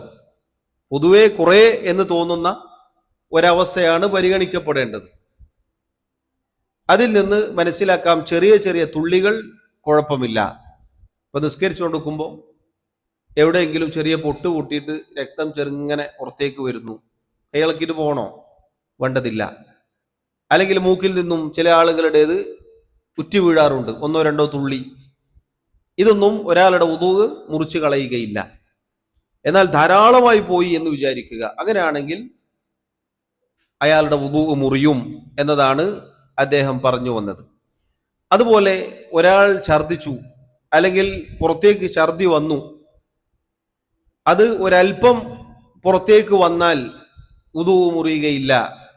എന്നാൽ വായ നിറയെ ഒരാളുടേത് പുറത്തേക്ക് വന്നാൽ അതാണ് വുദൂ മുറിയുന്ന പരിധി. അതാണ് കുറെ, ധാരാളം എന്നതിൻ്റെ പരിധി എന്നാണ് പണ്ഡിതന്മാർ ആ വിഷയത്തിൽ പറഞ്ഞിട്ടുള്ളത്. ഏതായിരുന്നാലും ഇങ്ങനെ ധാരാളമായി നജസ് പുറത്തേക്ക് പോയാൽ ഒരാളുടെ വുദൂ മുറിയും എന്നുള്ളതാണ്. അവിടെ പണ്ഡിതന്മാർ ഒരു മസ്അല പറഞ്ഞതായി കാണാം. ഇപ്പൊ സാധാരണ തൊട്ടു മുന്നേ പറഞ്ഞു, മലമൂത്ര വിസർജനം അത് മുൻദ്വാരത്തിലൂടെയോ പിൻദ്വാരത്തിലൂടെയാണ് പോവാറുള്ളത്. ഇനി ഒരാൾക്ക്, അള്ളാഹു നമ്മെ കാത്തുരക്ഷിക്കുമാറാവട്ടെ, വല്ല രോഗവും മാരകമായ പ്രയാസവും കൊണ്ട് ഈ രണ്ടാലൊരു വഴിയിലൂടെ അല്ലാതെ മറ്റു ചില മാർഗങ്ങളിലൂടെ പുറത്തേക്ക് വിടാറുണ്ട്. അങ്ങനെയാണെങ്കിൽ ഈ പരിധിയിൽ വരുമോ എന്ന ചർച്ചയുണ്ട്. കാരണം ആധുനികമായി ഇപ്പോൾ സംഭവിക്കുന്ന കാര്യങ്ങളാണ്. പണ്ഡിതന്മാർ പറഞ്ഞു, അത് ഒരാളുടെ വുദൂ മുറിച്ചു കളയുന്ന കാര്യം തന്നെയാണ്. രണ്ടാലൊരു വഴിയിലൂടെ അല്ലാതെ വേറെ ഏതെങ്കിലും വഴിയിലൂടെ ആയാലും മലമൂത്ര വിസർജനം, അതല്ലെങ്കിൽ കീഴ്വായു വേറെ വഴിയിലൂടെ പുറത്തേക്ക് പോയാലും വുദൂ മുറിയും, വുദൂ മുറിക്കുന്ന കാര്യം തന്നെയാണ്. ഇപ്പൊ ശരീരത്തിൽ നിന്ന് പുറത്തേക്ക് പോവുക എന്നത് പറഞ്ഞത് കൊണ്ടാണ് ഈ മസ്അല വന്നത്. കാരണം ഈ രണ്ടാലൊരു വഴിയല്ലാതെ ശരീരത്തിലെ വേറെ ഏതെങ്കിലും വഴിയിലൂടെ പുറത്തേക്ക് വിടുകയാണ്. അപ്പൊ ആ പറഞ്ഞ പരിധിയിൽ വരുമോ ഇല്ലയോ എന്ന ചർച്ചയുണ്ട്. മനസ്സിലാവുന്നില്ലേ? അപ്പൊ അത് വുദൂ മുറിച്ചു കളയും എന്നതാണ്. മൂന്നാമത്തെ കാര്യം വസവാലുൽ അഖൽ, ബുദ്ധി നീങ്ങൽ. ബുദ്ധി നീങ്ങുക എന്നത് പല കാര്യങ്ങൾ കൊണ്ട് സംഭവിക്കും. അൽ ജുനൂൻ, ഭ്രാന്ത്. പെട്ടെന്ന് ഒരാളുടെ ബുദ്ധി നീങ്ങിപ്പോയി, ഭ്രാന്ത് പിടിച്ചു ഒരാൾക്ക്. അള്ളാഹു നമ്മെ കാത്തിരക്ഷിക്കുമാറാവട്ടെ. വുദൂ ഉള്ള ഒരാളാണെങ്കിൽ അയാളുടെ വുദൂ അതോടുകൂടി മുറിയും. വൽ ഇഗ്മാ, ബോധക്ഷയം സംഭവിച്ചു, ഒരാൾ ബോധം കിട്ടു, അയാളുടെ വുദൂ മുറിയും. അതുപോലെ വസുക്ർ, ഒരാൾ ലഹരി ഉപയോഗിച്ചു, ലഹരി ബാധിച്ചു ഒരാൾക്ക്, അയാളുടെ വുദൂ മുറിയും. അതുപോലെ ഉറക്കം എന്നത് തൂങ്ങി ഉറങ്ങിയാൽ വുദൂ മുറിയുകയില്ല. എന്നാൽ ഒരാൾ നന്നായി ഉറങ്ങിയെന്ന് വിചാരിക്കുക, അയാളുടെ വുദൂ മുറിയും. എന്താണ് നന്നായി ഉറങ്ങുക എന്ന് പറഞ്ഞാൽ? പരിസരം മറന്നുറങ്ങുക. ഇവിടെ സംഭവിച്ചതൊന്നും മനസ്സിലാവാത്ത രൂപത്തിൽ, അറിയാത്ത രൂപത്തിൽ ഒരാൾ കൈവിട്ടുറങ്ങിയാൽ അത് ഇരുന്നിട്ടായാലും കിടന്നിട്ടായാലും ഏതവസ്ഥയിലായിരുന്നാലും അയാളുടെ വുദൂ മുറിയും. എന്നാൽ നുആസ് എന്ന് പറഞ്ഞാൽ തൂങ്ങൽ, അങ്ങനെ തൂങ്ങുന്ന സംഗതി ഉണ്ടല്ലോ, അത് വുദൂ മുറിയുകയില്ല. സഹാബത്ത് നബി സല്ലല്ലാഹു അലൈഹി വസല്ലമയെ പ്രതീക്ഷിച്ചുകൊണ്ട് ഇശാഇന് രാത്രി കാത്തിരിക്കാറുണ്ടായിരുന്നു. അപ്പൊ അവരിൽ പലർക്കും ഉറക്കം വന്നിട്ട് ഇങ്ങനെ ഉറക്കം തൂങ്ങാറുണ്ടായിരുന്നു. നബി സല്ലല്ലാഹു അലൈഹി വസല്ലം വന്ന ഉടനെ ഇഖാമത്ത് വിളിക്കും, നിസ്കാരം നിർവഹിക്കും. അവർ വുദൂ എടുക്കാറുണ്ടായിരുന്നില്ല. അതാണ് അതിനുള്ള തെളിവ്, തൂക്കി ഉറക്കം. എന്നാൽ കൈവിട്ടു പോയാൽ വുദൂ മുറിയും. ഇത് സഹോദരങ്ങളെ ജുമുഅ ദിവസങ്ങളിൽ പ്രത്യേകം ശ്രദ്ധിക്കേണ്ട ഒരു കാര്യമാണ്. ജുമുഅ ദിവസങ്ങളിൽ പലരും നന്നായി ഉറങ്ങാറുണ്ട്. തുടക്കം ഇമാമ് ഖുതുബ തുടങ്ങുമ്പോൾ തുടങ്ങിയ ഉറക്കായിരിക്കും. പിന്നെ ഇമാമ് ഖുതുബ നിർത്തി താഴേക്ക് ഇറങ്ങുമ്പോഴായിരിക്കും എഴുന്നേൽക്കുക, ഉറക്കം ഞെട്ടുക. ഇഖാമത്ത് വിളിക്കപ്പെട്ടാൽ വേഗം പോയി കൈകെട്ടി നിസ്കരിക്കും. നിസ്കാരം ശരിയാവുമോ? ഇല്ല, നിസ്കാരം ശരിയാവുകയില്ല. അപ്പൊ അങ്ങനെ ഉറങ്ങിപ്പോയി എന്നൊരാൾക്ക് മനസ്സിലായാൽ വേഗം പോയിട്ട് വുദൂ എടുക്കണം. അതിൽ യാതൊരു മടിയും കാണിക്കേണ്ടതില്ല. ഉറങ്ങിപ്പോയത് ഒരു പാതകമല്ല, പക്ഷേ നിസ്കാരത്തിൽ വുദൂ ഇല്ലാതെ നിസ്കരിച്ചാൽ അത് വലിയ പാതകമാണ്, കുറ്റകരമാണ്. കാരണം നിസ്കാരത്തിന്റെ ഷർത്ത് പാലിക്കപ്പെടാതെ നിസ്കരിച്ചാൽ നിസ്കാരം ശരിയാവുകയില്ല. ആളുകൾ എന്നെക്കുറിച്ച് എന്ത് വിചാരിക്കും എന്ന് വിചാരിച്ചിട്ട് ആരും അങ്ങനെ തന്നെ നിസ്കരിക്കരുത്. ഉറങ്ങിപ്പോയിട്ടുണ്ടോ വേഗം പോയി വുദൂ എടുക്കണം. അതിൽ യാതൊരു മടിയും തോന്നേണ്ടതില്ല. പരമാവധി ശ്രദ്ധിക്കുക. പല ആളുകളും ഉറങ്ങിയിട്ട് നിസ്കരിക്കുന്നത് കാണാറുണ്ട്. നമുക്ക് ഓരോരുത്തർക്കുമാണ് തിരിച്ചറിയുക. ചില ആൾ നന്നായി ഉറങ്ങി കൂർക്കം വലിച്ചിട്ടുണ്ടാവും. നിങ്ങൾ ഉറങ്ങിയിട്ടുണ്ടെന്ന് പറഞ്ഞാൽ അയാൾ സമ്മതിക്കൂല, ഞാൻ ഉറങ്ങിയിട്ടില്ല എന്ന് പറയും. അത് ഓരോരുത്തർക്കും മനസ്സിലാവുന്ന രൂപത്തിൽ അയാൾ പോയി വുദൂ എടുത്ത് നിസ്കാരം നിർവഹിക്കേണ്ടതാണ്. അതിൽ തർക്കിക്കാനോ അല്ലെങ്കിൽ നിർബന്ധിച്ച് വുദൂ എടുപ്പിക്കാനോ ഒന്നും നമുക്ക് സാധിക്കുകയില്ല. അവനവന്റെ ഇബാദത്ത് കാത്തു സൂക്ഷിക്കുക എന്നുള്ളത് ഓരോരുത്തരുടെയും മേൽ നിർബന്ധമാണ്. പറഞ്ഞതിന്റെ ചുരുക്കം സഹോദരങ്ങളെ, ഈ പറഞ്ഞതൊക്കെ ബുദ്ധി നീങ്ങുന്ന കാര്യങ്ങളാണ്. അങ്ങനെ ബുദ്ധി നീങ്ങിക്കഴിഞ്ഞാൽ ഒരാളുടെ വുദൂ മുറിയും. പിന്നീട് അത് തിരിച്ചു വന്നാൽ അയാൾ വുദൂ പുതുക്കണം എന്നുള്ളതാണ്. 3 കാര്യങ്ങൾ പറഞ്ഞു. ഏതൊക്കെ? ഒന്നാമത്തേത് അൽ ഖാരിജു മിനസ് സബീലൈൻ, രണ്ടാലൊരു വഴിയിലൂടെ അഥവാ മുൻദ്വാരത്തിലൂടെയോ പിൻദ്വാരത്തിലൂടെയോ വല്ലതും പുറത്തേക്ക് പോവൽ. രണ്ടാമത്തേത് ശരീരത്തിൽ നിന്നും ധാരാളമായി നജസ് പുറത്തേക്ക് പോകൽ. മൂന്നാമത്തേത് ബുദ്ധി നീങ്ങിപ്പോകൽ. നാലാമത്തേത് വമസ്സുൽ മർഅതി ബിശഹ്വത്തിൻ, സ്ത്രീയെ സ്പർശിക്കൽ. ബിശഹ്വത്തിൻ, വികാരത്തോടുകൂടി, ലൈംഗിക ചിന്തയോടുകൂടി. ഈ വിഷയത്തിൽ പണ്ഡിതന്മാർക്കിടയിൽ അഭിപ്രായ വ്യത്യാസമുണ്ട്. 3 സുപ്രധാനമായ അഭിപ്രായങ്ങളാണ് ആ വിഷയത്തിലുള്ളത്. ഒന്നാമത്തേത്, ഒരു സ്ത്രീ പുരുഷനെയോ ഒരു പുരുഷൻ സ്ത്രീയെയോ സ്പർശിച്ചാൽ നിരുപാധികം, അത് വികാരത്തോടെ ആവട്ടെ അല്ലാത്ത രൂപത്തിലാവട്ടെ, വുദൂ മുറിയും എന്നുള്ളതാണ് ഒരഭിപ്രായം. അഥവാ നേർക്ക് നേരെ തൊലിയും സ്പർശിക്കുക എന്നതാണ് ഉദ്ദേശം. വല്ല മറയും ഉണ്ട് എന്ന് വിചാരിക്കുക, അപ്പോൾ വസ്ത്രത്തിന്റെ മേലെ തട്ടിപ്പോയി എങ്കിൽ വുദൂ മുറിയുകയില്ല എന്നതിൽ ഒരാൾക്കും അഭിപ്രായ വ്യത്യാസമില്ല. നേർക്ക് നേരെ സ്പർശിച്ചാലുള്ള കാര്യമാണ് ഈ പറയുന്നത്. ഒരു വിഭാഗത്തിന്റെ അഭിപ്രായം, ഒന്നാമത്തെ അഭിപ്രായം, നിരുപാധികം മുറിയും എന്നുള്ളതാണ്. രണ്ടാമത്തെ വിഭാഗത്തിന്റെ അഭിപ്രായം എന്തായിരിക്കും? നിരുപാധികം മുറിയുകയില്ല എന്നതാണ് അഭിപ്രായം. അങ്ങോട്ടോ ഇങ്ങോട്ടോ ഒരു മറയുമില്ലാതെ സ്പർശിച്ചു പോയാൽ, അല്ലെങ്കിൽ അറിഞ്ഞുകൊണ്ട് സ്പർശിച്ചാൽ വുദൂ മുറിയുകയില്ല എന്നതാണ് രണ്ടാമത്തെ അഭിപ്രായം. മൂന്നാമത്തെ അഭിപ്രായം, വികാരത്തോടെ, ലൈംഗിക ചിന്തയോടുകൂടി ഒരാൾ ഒരു സ്ത്രീയെ സ്പർശിച്ചാൽ അല്ലെങ്കിൽ തിരിച്ച് സ്പർശിച്ചാൽ വുദൂ മുറിയും. അതാണ് ശൈഖ് ഇവിടെ പറഞ്ഞിട്ടുള്ളത്. വമസ്സുൽ മർഅതി ബിശഹ്വത്തിൻ. ഇങ്ങനെ 3 അഭിപ്രായങ്ങളാണ് ഉള്ളത്. ഇതിൽ നമ്മുടെ നാട്ടിൽ പൊതുവെ ശാഫിഈ മദ്ഹബിൽ ഒരു ഭർത്താവ് ഭാര്യയെ തൊട്ടാൽ വുദൂ മുറിയും എന്നുള്ളതാണ് നമ്മൾ പണ്ടേ പഠിച്ചത്. എങ്ങനെ തൊട്ടാലും വുദൂ മുറിയും എന്നുള്ളതാണ് ശാഫിഈ മദ്ഹബ്. എന്നാൽ ശൈഖ് റഹിമഹുല്ലാ ഇവിടെ മറ്റുള്ള മദ്ഹബിലെ വീക്ഷണപ്രകാരം വികാരത്തോടുകൂടി, ലൈംഗിക ചിന്തയോടുകൂടി സ്പർശിച്ചാൽ മാത്രമാണ് വുദൂ മുറിയുക എന്നതാണ് പറഞ്ഞിട്ടുള്ളത്. 3 അഭിപ്രായങ്ങളിൽ ഒന്നാമത്തേത് നമ്മൾ പറഞ്ഞു, നിരുപാധികം മുറിയും.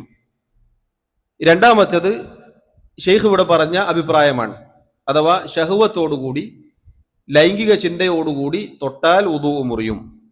അതാണ് ശൈഖ് ഇവിടെ ശരിയായ അഭിപ്രായമായി പറഞ്ഞിട്ടുള്ളത്. മറ്റൊരു അഭിപ്രായം, നിരുപാധികം മുറിയുകയില്ല എന്നുള്ളതാണ്. എങ്ങനെ തൊട്ടാലും വുദൂ മുറിയുകയില്ല. ഇതാണ് ശരിയായ അഭിപ്രായമായി പണ്ഡിതന്മാർ പറഞ്ഞിട്ടുള്ളത്. ഇതാണ് ശരിയായ അഭിപ്രായമായി പണ്ഡിതന്മാർ പറഞ്ഞിട്ടുള്ളത്. അഥവാ എങ്ങനെ സ്പർശിച്ചാലും വുദൂ മുറിയുകയില്ല. എപ്പോഴൊഴികെ വികാരത്തോടുകൂടി സ്പർശിക്കുകയും മദിയ് അതല്ലെങ്കിൽ മനീയ് പുറപ്പെടുകയും ചെയ്താലല്ലാതെ.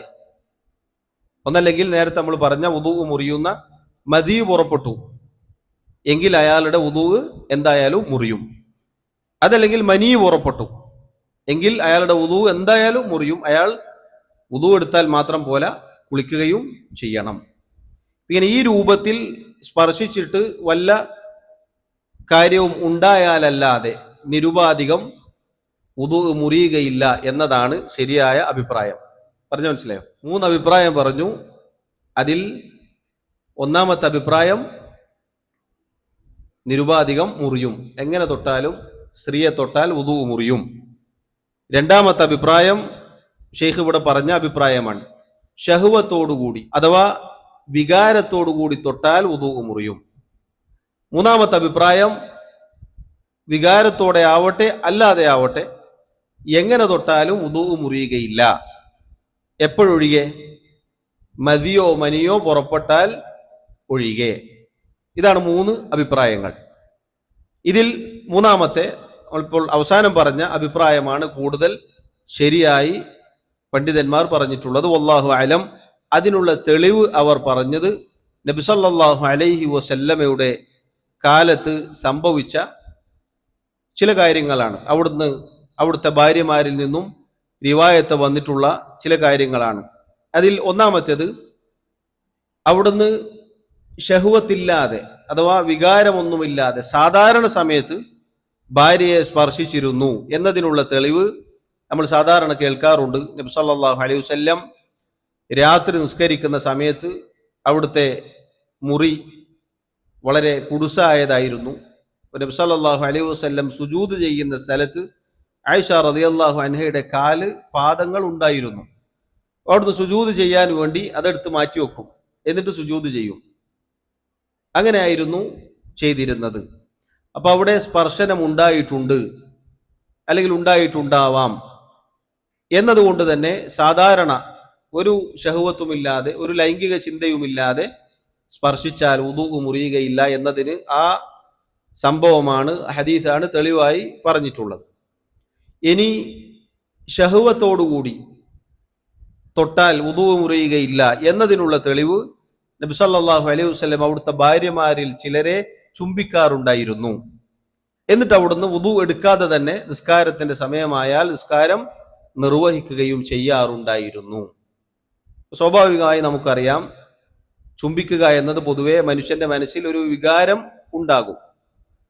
പണ്ഡിതന്മാർ പറഞ്ഞു, ഈ രണ്ട് രൂപവും നബി സല്ലല്ലാഹു അലൈഹി വസല്ലമയിൽ നിന്നും വന്നിട്ടുണ്ട്. അതുകൊണ്ട് തന്നെ ഈ രണ്ട് രൂപത്തിലായാലും ഒരാളുടെ വുദൂ മുറിയുകയില്ല.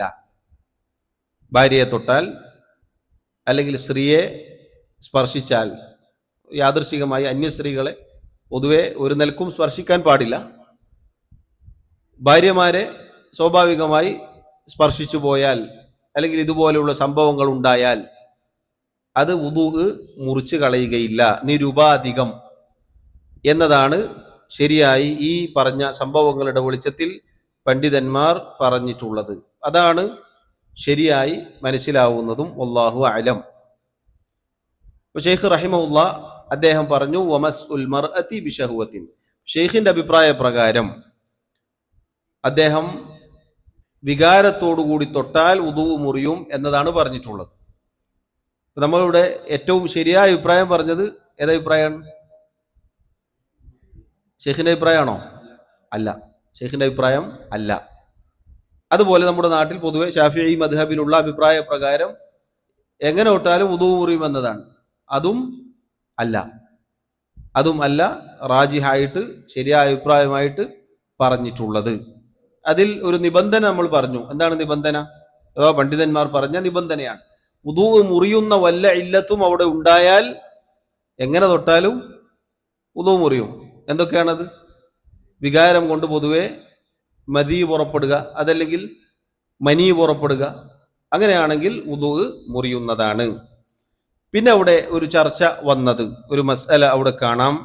പരിശുദ്ധ ഖുർആനിൽ വുദൂ മുറിയുന്നതുമായി ബന്ധപ്പെട്ട് അല്ലാഹു തആല ഔലാ മസ്തുമുൻ നിസാ എന്ന് പറഞ്ഞിട്ടുണ്ട്, സ്ത്രീകളെ സ്പർശിച്ചാൽ. ഇവിടെ ഔലാ മസ്തും, നിങ്ങൾ സ്ത്രീകളെ സ്പർശിച്ചാൽ എന്നാണ് അല്ലാഹു തആല പറഞ്ഞിട്ടുള്ളത്. ആ സ്പർശനം എന്നുള്ളത് മഹാനായ അബ്ദുല്ലാഹി ഇബ്നു അബ്ബാസ് റളിയല്ലാഹു അൻഹുമ, അതുപോലെ മുഫസ്സിറായ ഇമാം അത്തബരി, അതുപോലെ ധാരാളം ഉലമാക്കൾ പറഞ്ഞിട്ടുള്ളത് അവിടെ തൊടൽ, സ്പർശിക്കൽ എന്നതുകൊണ്ടുള്ള ഉദ്ദേശം അൽ ജിമാ, ലൈംഗിക ബന്ധമാണ് അവിടെ ഉദ്ദേശം.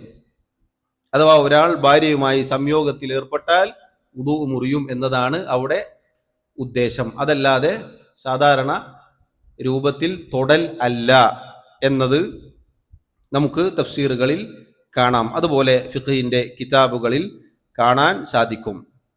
ഈ ആയത്താണ് ശാഫിഈ മദ്ഹബിൽ തെളിവ് പിടിച്ചിട്ടുള്ളത്. ഔലാ മസ്തുമുൻ നിസാ, നിങ്ങൾ സ്ത്രീകളെ സ്പർശിച്ചാൽ. ആ സ്പർശനം എന്നത് ജിമാ ആണ് അവിടെ ഉദ്ദേശം, ലൈംഗിക ബന്ധത്തിൽ ഏർപ്പെടലാണ് അവിടെ ഉദ്ദേശം എന്നതാണ് സഹാബി റിവായത്ത് ചെയ്തിട്ടുള്ളത്. അബ്ദുല്ലാഹി ഇബ്നു അബ്ബാസ് റളിയല്ലാഹു അൻഹുമ അദ്ദേഹത്തിൽ നിന്ന് വന്നത് അതാണ് കൂടുതൽ ശരിയായിട്ട് ഉള്ളതും. കാരണം നബി സല്ലല്ലാഹു അലൈഹി വസല്ലമയിൽ നിന്നും ഈ ലംസ് വന്നിട്ടുണ്ട്, സ്പർശനം വന്നിട്ടുണ്ട്, പക്ഷെ വുദൂ മുറിഞ്ഞിട്ടില്ല. അതുകൊണ്ട് തന്നെ അവിടെ ഉദ്ദേശം എന്താണ്? ജിമാ ആണ് എന്നതാണ് കൂടുതൽ ശരിയായിട്ട് ഉള്ളത്. വല്ലാഹു അലം. ഈ വിഷയത്തിൽ നമ്മൾ നേരത്തെ പറഞ്ഞതുപോലെ നമ്മൾ ഈ വായിക്കുന്ന ഷെയ്ഖിന്റെ അഭിപ്രായത്തോട് വരെ നമ്മൾ എതിരാണ് ഇവിടെ മനസ്സിലാക്കിയിട്ടുള്ളത്. അഥവാ ഹൃദയവിശാലതയോടുകൂടി ഏറ്റവും ശരി ഏതെന്ന് മനസ്സിലാക്കി അത് പ്രാവർത്തികമാക്കുക. അതാണ് നമ്മൾ ഈ പറഞ്ഞ ഇതുപോലെയുള്ള മസ്അലകളിൽ സ്വീകരിക്കേണ്ടത്. അഞ്ചാമത്തെ കാര്യം വമസ്സുൽ ഫർജി ബിൽ യദി ഖുബുലൻ കാന ഔ ദുബുറൻ.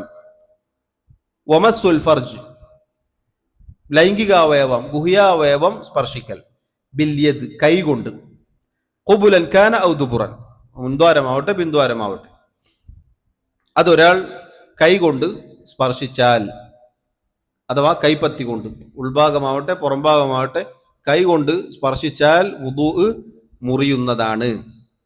ഈ വിഷയത്തിലും നമ്മൾ നേരത്തെ പറഞ്ഞതുപോലെ പണ്ഡിതന്മാർക്കിടയിൽ ധാരാളം അഭിപ്രായ വ്യത്യാസങ്ങളുണ്ട്. നബി സല്ലല്ലാഹു അലൈഹി വസല്ലമയിൽ നിന്നും 2 രൂപത്തിലുള്ള ഹദീസുകളും വന്നിട്ടുണ്ട്. ഒന്നാമത്തെ അഭിപ്രായം എന്തായിരിക്കും? വുദൂ മുറിയുമെന്നതായിരിക്കും.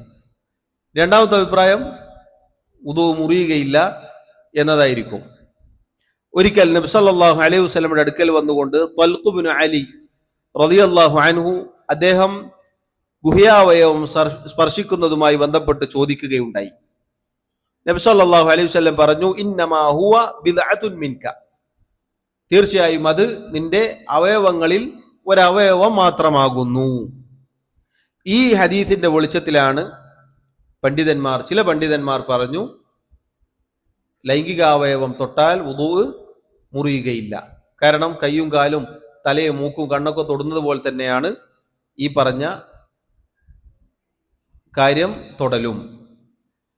എന്നാൽ രണ്ടാമത്തെ അഭിപ്രായം, ഒരിക്കൽ നബി സല്ലല്ലാഹു അലൈഹി വസല്ലം പറഞ്ഞു, മൻ മസ്സ ദകറഹു ഫല്യതവദ്ദ, ആരെങ്കിലും തന്റെ ലൈംഗികാവയവം സ്പർശിച്ചാൽ അവൻ വുദൂ എടുത്തുകൊള്ളട്ടെ. ആരെങ്കിലും തന്റെ ലൈംഗികാവയവം സ്പർശിച്ചാൽ അവൻ വുദൂ എടുത്തുകൊള്ളട്ടെ എന്ന് മറ്റൊരു ഹദീസിൽ നബി സല്ലല്ലാഹു അലൈഹി വസല്ലം പറയുകയുണ്ടായി. ഇപ്പൊ രണ്ടാമത്തെ വിഭാഗം പറഞ്ഞു വുദൂ മുറിയും. ഇങ്ങനെ 2 ഹദീസുകളും ഉള്ളത് കൊണ്ടാണ് ഈ വിഷയത്തിൽ അഭിപ്രായ വ്യത്യാസം വന്നിട്ടുള്ളത്. ഇതിൽ ശരിയായ അഭിപ്രായം മുൻദ്വാരമാവട്ടെ അതല്ലെങ്കിൽ പിൻദ്വാരമാവട്ടെ ഒരാൾ തൊട്ട് കഴിഞ്ഞാൽ സ്പർശിച്ചു കഴിഞ്ഞാൽ അയാളുടെ വുദൂ മുറിയും എന്നുള്ളതാണ് ശരിയായ അഭിപ്രായം. അതാണ് ശരിയായ അഭിപ്രായം. കാരണം നമ്മൾ ആദ്യം പറഞ്ഞ ഇത് നിന്റെ അവയവങ്ങളിൽ ഒന്നു മാത്രമാണ് എന്നു പറഞ്ഞ ഹദീസ് അദ്ദേഹത്തിൽ നിന്ന് ത്വൽഖ് ഇബ്നു അലി റളിയല്ലാഹു അൻഹുവിൽ നിന്ന് മാത്രം വന്ന ഒരു ഹദീസാണ്. എന്നാൽ മൻ മസ്സ ദകറഹു ഫല്യതവദ്ദ, ആരെങ്കിലും തന്റെ ലൈംഗികാവയവം തൊട്ടാൽ സ്പർശിച്ചാൽ അവൻ വുദൂ എടുത്തുകൊള്ളട്ടെ എന്ന ഹദീസ് 10ഓളം സഹാബികളിൽ നിന്നും ഉദ്ധരിക്കപ്പെട്ടു വന്നിട്ടുണ്ട്. ചില പണ്ഡിതന്മാർ പറഞ്ഞു 17ഓളം റിവായത്തുകളുണ്ട്. പൊതുവെ ഹദീസിന്റെ വിജ്ഞാനവുമായി ബന്ധപ്പെട്ട് നമ്മൾ മനസ്സിലാക്കേണ്ടത് ഇങ്ങനെ ചില മുൻതൂക്കം ചില വിഷയത്തിന് നൽകും. ഒറ്റപ്പെട്ടു വന്ന ഹദീസിന് എതിരായി ഒരുപാട് സഹാബികൾ റിവായത്ത് ചെയ്താൽ അതിനെ വ്യാഖ്യാനമുണ്ടാകും. ഒന്നല്ലെങ്കിൽ ആ ഹദീസ് വന്ന പരമ്പര പരിശോധിക്കും. അപ്പോൾ ചിലപ്പോൾ ഒന്നല്ലെങ്കിൽ അത് ദുർബലമായിരിക്കാൻ സാധ്യതയുണ്ട്. കാരണം ഒരുപാട് സഹാബികൾ നേരെ വിരുദ്ധമായ കാര്യം റിവായത്ത് ചെയ്തു. ഒരു സഹാബിയിൽ നിന്ന് മാത്രം അങ്ങനെ വന്നാൽ അതൊരു പക്ഷേ ആ റിവായത്തിൽ ദഅഫ് ഉണ്ടാവാൻ സാധ്യതയുണ്ട്. എന്നാൽ ഈ ഹദീസ് സ്വഹീഹാണെന്നതാണ് പണ്ഡിതന്മാർ പറഞ്ഞിട്ടുള്ളത്. ഇപ്പൊ 2 ഹദീസുകളും ഈ വിഷയത്തിൽ നമുക്ക് കാണാം. അപ്പൊ അത് രണ്ടും വൈരുദ്ധ്യമാണോ? നബി സല്ലല്ലാഹു അലൈഹി വസല്ലം വൈരുദ്ധ്യം പറഞ്ഞതാണോ? അല്ല. പണ്ഡിതന്മാർ പറഞ്ഞു ആദ്യത്തെ നിയമം ഇതായിരിക്കാം, പിന്നീട് നസ്ഖ് ചെയ്യപ്പെട്ടതായിരിക്കാം ആ നിയമം. അങ്ങനെ ഉണ്ടല്ലോ, ചില നിയമം ആദ്യകാലത്ത് പാടില്ലാത്തത് പിന്നീട് അനുവദിച്ചു നൽകും. അങ്ങനെ ആയിരിക്കാം. അങ്ങനെയാണ് അതിനെ വ്യാഖ്യാനിക്കേണ്ടത്. അത് ദഈഫാണ് എന്ന് പറഞ്ഞ് തള്ളുന്നതിനേക്കാൾ ഈ പറഞ്ഞ ഹദീസ് ആദ്യകാലത്ത് ഉള്ള നിയമമാണ്, എന്നാൽ രണ്ടാമത് പറഞ്ഞത് സ്പർശിച്ചാൽ വുദൂ എടുക്കണമെന്ന് പറഞ്ഞത് പിന്നീട് വന്നതാണ്, അഥവാ പിന്നീട് ആദ്യത്തെ നിയമം ദുർബലപ്പെടുത്തി പിന്നീട് നബി സല്ലല്ലാഹു അലൈഹി വസല്ലം പഠിപ്പിച്ച നിയമമാണ് എന്നതാണ് മനസ്സിലാക്കേണ്ടത്. ഏതായിരുന്നാലും ലൈംഗികാവയവം ഗുഹ്യാവയവം സ്പർശിച്ചാൽ വുദു മുറിയും എന്നതിലേക്കാണ് നമ്മൾ എത്തേണ്ടത്. അതാണ് ശരിയായ വീക്ഷണം, അതാണ് ശരിയായ അഭിപ്രായമായി നമ്മൾ മനസ്സിലാക്കേണ്ടത്. അത് സ്വാഭാവികമായി നമ്മുടെ സ്വന്തമാവട്ടെ, കുളിപ്പിച്ചു കൊടുക്കുമ്പോൾ മക്കളുടേതാവട്ടെ, ആ രൂപത്തിൽ എങ്ങനെ ആരുടേതായാലും ശരി വുദു മുറിയുന്നതാണ്. അഥവാ ലൈംഗികാവയവം അതാണ് സ്പർശിച്ചാൽ വുദു മുറിയുക. അതിന്റെ പരിസരം, പിൻഭാഗം, ആ ഭാഗം സ്പർശിച്ചു, വുദു മുറിയോ? ഇല്ല. ലൈംഗികാവയവം ആ സ്ഥലം തന്നെ സ്പർശിക്കണം, എന്നാലേ വുദു മുറിയുകയുള്ളൂ. ഇപ്പോൾ പിൻദ്വാരമാണ് ഉദ്ദേശം. പിൻഭാഗത്ത് ഒരാൾ തൊട്ടു, വുദു മുറിയോ?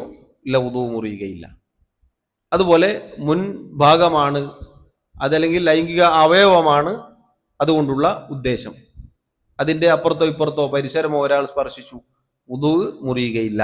അതോടൊപ്പം മറ്റൊരു മസ്അല നമ്മൾ മനസ്സിലാക്കേണ്ടത്, ഒരാൾ ജനാബത്തിന്റെ കുളി കുളിക്കുകയാണ്. ജനാബത്തിന്റെ കുളി കുളിക്കുമ്പോൾ അയാൾക്ക് കുളിക്കുന്നതിനിടയിൽ ലൈംഗികാവയവം സ്പർശിക്കാം. സ്പർശിച്ചു പോയാൽ കുഴപ്പമില്ല. കുളി കഴിഞ്ഞ് പിന്നീട് സ്പർശിച്ചാൽ അയാൾ വുദു മാറ്റിയെടുക്കണം. കാരണം നമുക്കറിയാം, ജനാബത്തിന്റെ കുളി ആദ്യം വുദു എടുക്കും, എന്നിട്ട് കാല് കഴുകാതെ കുളി ആരംഭിക്കും. കുളിച്ചു കഴിഞ്ഞതിന് ശേഷം പിന്നീട് നബി സല്ലല്ലാഹു അലൈഹി വസല്ലമയുടെ സുന്നത്തിൽ വന്നതുപോലെ ഒരൽപ്പം മാറി നിന്ന് കാല് കഴുകുകയാണ് ചെയ്യാറുള്ളത്. അപ്പം ആ അവസരത്തിൽ കുളിക്കുന്നതിനിടയിൽ ഈ ഭാഗത്തൊക്കെ കൈ പോയാൽ കുഴപ്പമില്ല, കാരണം കുളി നടന്നുകൊണ്ടിരിക്കുകയാണ്. എന്നാൽ കുളി അവസാനിച്ചു, കാല് കഴുകി തോർത്തുമ്പോൾ ഒരാൾ സ്പർശിച്ചു, വുദു മടക്കണം, വുദു എടുക്കണം. ഇനി നിസ്കരിക്കണമെങ്കിൽ വുദു എടുക്കണം, ഇനി നിസ്കരിക്കണമെങ്കിൽ വുദു എടുക്കണം.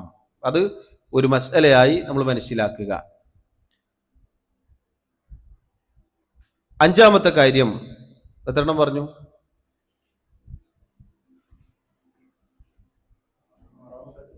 ആറാമത്തെ കാര്യം, വാക്ലു ലഹ്മിൽ ജസൂർ, ഒട്ടകമാംസം ഭക്ഷിക്കൽ. ഒട്ടകമാംസം ഭക്ഷിച്ചാൽ വുദു മുറിയും. അൽ ജസൂർ എന്ന് പറഞ്ഞാൽ അൽ ജമൽ, ഒട്ടകം. ഒട്ടകമാംസം ഭക്ഷിക്കുക എന്നുള്ളത് വുദു മുറിയുന്ന കാര്യമായി ഹംബലി മദ്ഹബിൽ മാത്രമേ ഉള്ളൂ. ബാക്കിയുള്ള ഒരു മദ്ഹബിലും ഇതെന്തല്ല, വുദു മുറിക്കുന്ന കാര്യമല്ല. ബാക്കിയുള്ള ഒരു മദ്ഹബിലും ഇത് വുദു മുറിക്കുന്ന കാര്യമല്ല. എന്നാൽ ഈ മദ്ഹബാണ്, ഇതാണ് ശരിയായ അഭിപ്രായം. നബി സല്ലല്ലാഹു അലൈഹി വസല്ലമയുടെ ഹദീസിൽ വ്യക്തമായി വന്നിട്ടുണ്ട്. ജാബിർ ഇബ്നു സമുറ റളിയല്ലാഹു അൻഹു, അദ്ദേഹം ഒരിക്കൽ നബി സല്ലല്ലാഹു അലൈഹി വസല്ലമയോട് ചോദിച്ചു, അന തവദ്ദഉ മിൻ ലുഹൂമിൽ ഇബിൽ, നബിയെ ഒട്ടകമാംസം ഭക്ഷിച്ചാൽ നാം വുദു എടുക്കണോ? ഖാല, അവിടുന്ന് പറഞ്ഞു, നഅം, വുദു എടുക്കണം. വീണ്ടും അദ്ദേഹം ചോദിച്ചു, അന തവദ്ദഉ മിൻ ലുഹൂമിൽ ഗനം, ആടിന്റെ മാംസം ഭക്ഷിച്ചാൽ വുദു എടുക്കണോ? നബി സല്ലല്ലാഹു അലൈഹി വസല്ലം പറഞ്ഞു, ഇൻ ശിഅത, നീ ഉദ്ദേശിക്കുകയാണെങ്കിൽ എടുത്തോ, അല്ലെങ്കിൽ എടുക്കണ്ട. വേറെ റിവായത്തിൽ ഇൻ ശിഅത ഫതവല്ല വ ഇൻ ശിഅത ഫലാ തവല്ല, നീ ഉദ്ദേശിക്കുകയാണെങ്കിൽ വുദു എടുക്കാം, അല്ലെങ്കിൽ വുദു എടുക്കണ്ട. ഒട്ടക മാംസം ഭക്ഷിച്ചാൽ വുദു എടുക്കണം എന്ന് പറഞ്ഞു. ആടിന്റെ മാംസം ഭക്ഷിച്ചാൽ വുദു വേണമെങ്കിൽ എടുത്താൽ മതി എന്നും അവിടുന്ന് പറഞ്ഞു. അതുപോലെ തന്നെ വേറെയും റിവായത്ത് കാണാം. അവിടുന്ന് പറഞ്ഞു, ഒട്ടകത്തിന്റെ മാംസം ഭക്ഷിച്ചാൽ വുദു എടുക്കണോ എന്ന് മറ്റൊരു സഹാബി അൽ ബറാ ഇബ്നു ആസിബ് റളിയല്ലാഹു അൻഹുവിന്റെ റിവായത്തിൽ കാണാം. അവിടുന്ന് പറഞ്ഞു, തവദ്ദഉ മിൻഹ, നബി സല്ലല്ലാഹു അലൈഹി വസല്ലം പറഞ്ഞു, അത് ഭക്ഷിച്ചാൽ നിങ്ങൾ വുദു എടുക്കുക. ഇങ്ങനെ രണ്ട് റിവായത്ത് വന്നിട്ടുണ്ട്. ഇതാണ് ശരിയായ അഭിപ്രായം. ഇമാം അന്നവവി റഹിമഹുല്ലാഹ്, അദ്ദേഹം ഷാഫിഈ മദ്ഹബിലെ പണ്ഡിതനാണ്. നേരത്തെ പറഞ്ഞില്ലേ, രണ്ടാം ഷാഫിഈ എന്നറിയപ്പെടുന്ന പണ്ഡിതനാണ് അദ്ദേഹം. അദ്ദേഹം പറഞ്ഞു, ഖാല അഹ്മദ് ഇബ്നു ഹംബൽ റഹിമഹുല്ലാഹ് വ ഇസ്ഹാഖ് ഇബ്നു റാഹവൈഹി സഹാനി നബി സല്ലല്ലാഹു അലൈഹി വസല്ലം ഫീ ഹാദാ ഹദീസാൻ. ഇമാം അഹ്മദ് ഇബ്നു ഹംബൽ റഹിമഹുല്ലയും ഇസ്ഹാഖ് ഇബ്നു റാഹവൈ, അഥവാ അദ്ദേഹത്തിന്റെ സമകാലികനാണ്, മറ്റൊരു മുഹദ്ദിസാണ്, ഇവർ രണ്ടുപേരും പറഞ്ഞു, നബി സല്ലല്ലാഹു അലൈഹി വസല്ലമയിൽ നിന്നും ഒട്ടകമാംസം ഭക്ഷിച്ചാൽ വുദൂ മുറിയുമെന്നതിന് 2 ഹദീസുകൾ സ്ഥിരപ്പെട്ടിട്ടുണ്ട്. ഹദീസു ജാബിരിൻ വ ഹദീസുൽ ബറാ. ജാബിർ ഇബ്നു സമുറ റളിയല്ലാഹു അൻഹുവിന്റെ ഹദീസും അൽ ബറാ ഇബ്നു ആസിബ് റളിയല്ലാഹു അൻഹുവിന്റെ ഹദീസും. എന്നിട്ട് അദ്ദേഹം പറഞ്ഞു, ഇമാം നവവി റഹിമഹുല്ലാഹ് ശാഫിഈ മദ്ഹബുകാരനാണ്. അദ്ദേഹം പറയുകയാണ്, വഹാദൽ മദ്ഹബു അഖ്വാ ദലീലൻ. ഈ വീക്ഷണമാണ് തെളിവ് കൊണ്ട് ബലപ്പെടുന്ന വീക്ഷണം. വഇൻ കാനൽ ജുംഹൂറു അലാ ഖിലാഫിഹി. ബഹുഭൂരിപക്ഷം ആളുകൾ ഇതിന് എതിരാണെങ്കിലും ശരി. ഇതാണ് നിലപാട്. നിങ്ങൾ നോക്കൂ, നേരത്തെ പറഞ്ഞ നിലപാട് ഇതാണ്. ശാഫിഈ മദ്ഹബ് എതിരാണ് ഏതിന്? ഒട്ടകമാംസം ഭക്ഷിച്ചാൽ വുദൂ മുറിയുമെന്നതിനെതിരാണ്. മുറിയൂല എന്നാണ് ശാഫിഈ മദ്ഹബ്. പക്ഷെ പിൽക്കാലത്ത് വന്ന ഇമാം അന്നവവി റഹിമഹുല്ലാഹ് ശാഫിഈ മദ്ഹബുകാരനായിട്ട് പോലും അദ്ദേഹം പറഞ്ഞു, ഇതാണ് ശരിയായ വീക്ഷണം. ഇത് നമുക്കിതിൽ വലിയ ഗുണപാഠമുണ്ട്. അപ്പൊ ചോദിക്കും, ഇമാം ഷാഫിക്ക് തെറ്റുപറ്റോ എന്ന് ചില ആളുകൾ ചോദിക്കാറുണ്ട്. ഇമാം ഷാഫിഈ റഹിമഹുല്ലക്ക് ആ വിഷയത്തിൽ ഹദീസ് വന്ന് കിട്ടിയിട്ടില്ലെങ്കിൽ അദ്ദേഹത്തിന് യാതൊരു കുറ്റവുമില്ല. പക്ഷെ ഹദീസ് സ്ഥിരപ്പെട്ടിട്ടും നമ്മുടെ മദ്ഹബ് ഇതാണ് എന്ന് പറഞ്ഞ ഒരാൾ ഒട്ടകമാംസം ഭക്ഷിച്ചിട്ട് വുദൂ എടുക്കാതിരുന്നാൽ അയാൾ നിസ്കാരം പോവാനുള്ള സാധ്യത വളരെ കൂടുതലാണ്. കാരണം നബി സല്ലല്ലാഹു അലൈഹി വസല്ലം വുദൂ എടുക്കണം, വുദൂ എടുക്കൂ എന്ന് കൽപ്പന നടത്തിയിട്ടുണ്ട്. അപ്പൊ ഫിഖഹിയായ മസ്അലകൾ ഇങ്ങനെയാണ് കൈകാര്യം ചെയ്യേണ്ടത്. വലിയൊരു വിഭാഗം സ്വന്തം മദ്ഹബ് എതിരാണെങ്കിലും തെളിവ് ഏതാണോ അത് പിൻപറ്റി പ്രവർത്തിക്കുക എന്നതാണ് ഒരു മുസ്ലിമിന്റെ അഹ്ലുസുന്ന വൽ ജമാഅത്തിന്റെ ആളുകളുടെ മേലുള്ള നിർബന്ധ ബാധ്യത. ഇനി സഹോദരങ്ങളെ, പണ്ഡിതന്മാർ ആ വിഷയത്തിൽ ചർച്ച ചെയ്ത ചില കാര്യങ്ങളുണ്ട്. മാംസം ഭക്ഷിച്ചാൽ വുദൂ എടുക്കണം എന്നാണല്ലോ ഇപ്പോൾ ഇവിടെ പറഞ്ഞത്. മാംസമല്ലാത്ത കരളോ നെയ്യോ തലച്ചോറോ അതുപോലെയുള്ളത് ഒരാൾ ഭക്ഷിച്ചാലോ വുദൂ മുറിയുമോ? മുറിയോ?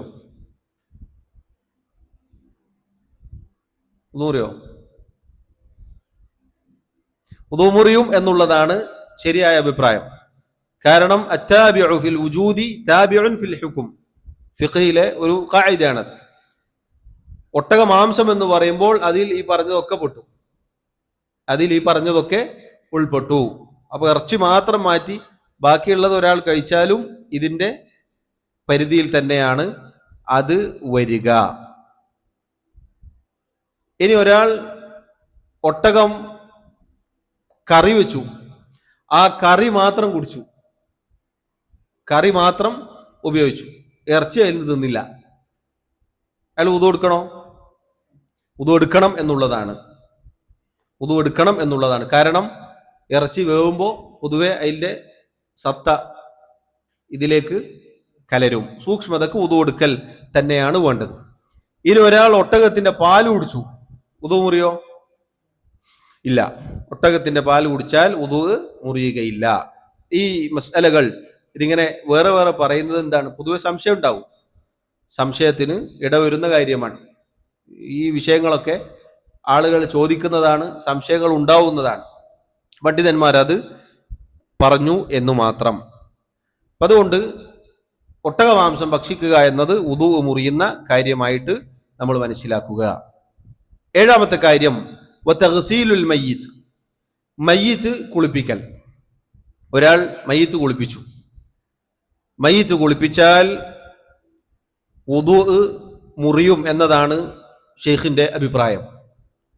എന്നാൽ ഒരുപാട് പണ്ഡിതന്മാരുടെ അഭിപ്രായ പ്രകാരം വുദൂ മുറിയുകയില്ല, മറിച്ച് മുസ്തഹബാണ്. മയ്യിത്ത് കുളിപ്പിച്ച ഒരാൾക്ക് വുദൂ എടുക്കലാണ് നല്ലത് എന്നാണ് പല പണ്ഡിതന്മാരും അഭിപ്രായപ്പെട്ടിട്ടുള്ളത്. ഇമാം അഹ്മദ് ബിൻ ഹംബൽ റഹിമഹുല്ലയുടെ മദ്ഹബാണ് ഇത് നിർബന്ധമാണ് എന്ന് പറഞ്ഞിട്ടുള്ളത്. ഇതും നേരത്തെ പറഞ്ഞതുപോലെ ഇജ്തിഹാദിയായ ഫിഖഹിയായ ഒരു മസ്അലയാണ്. ഈ വിഷയത്തിൽ 3 സഹാബികളിൽ നിന്നും റിവായത്ത് വന്നിട്ടുണ്ട്.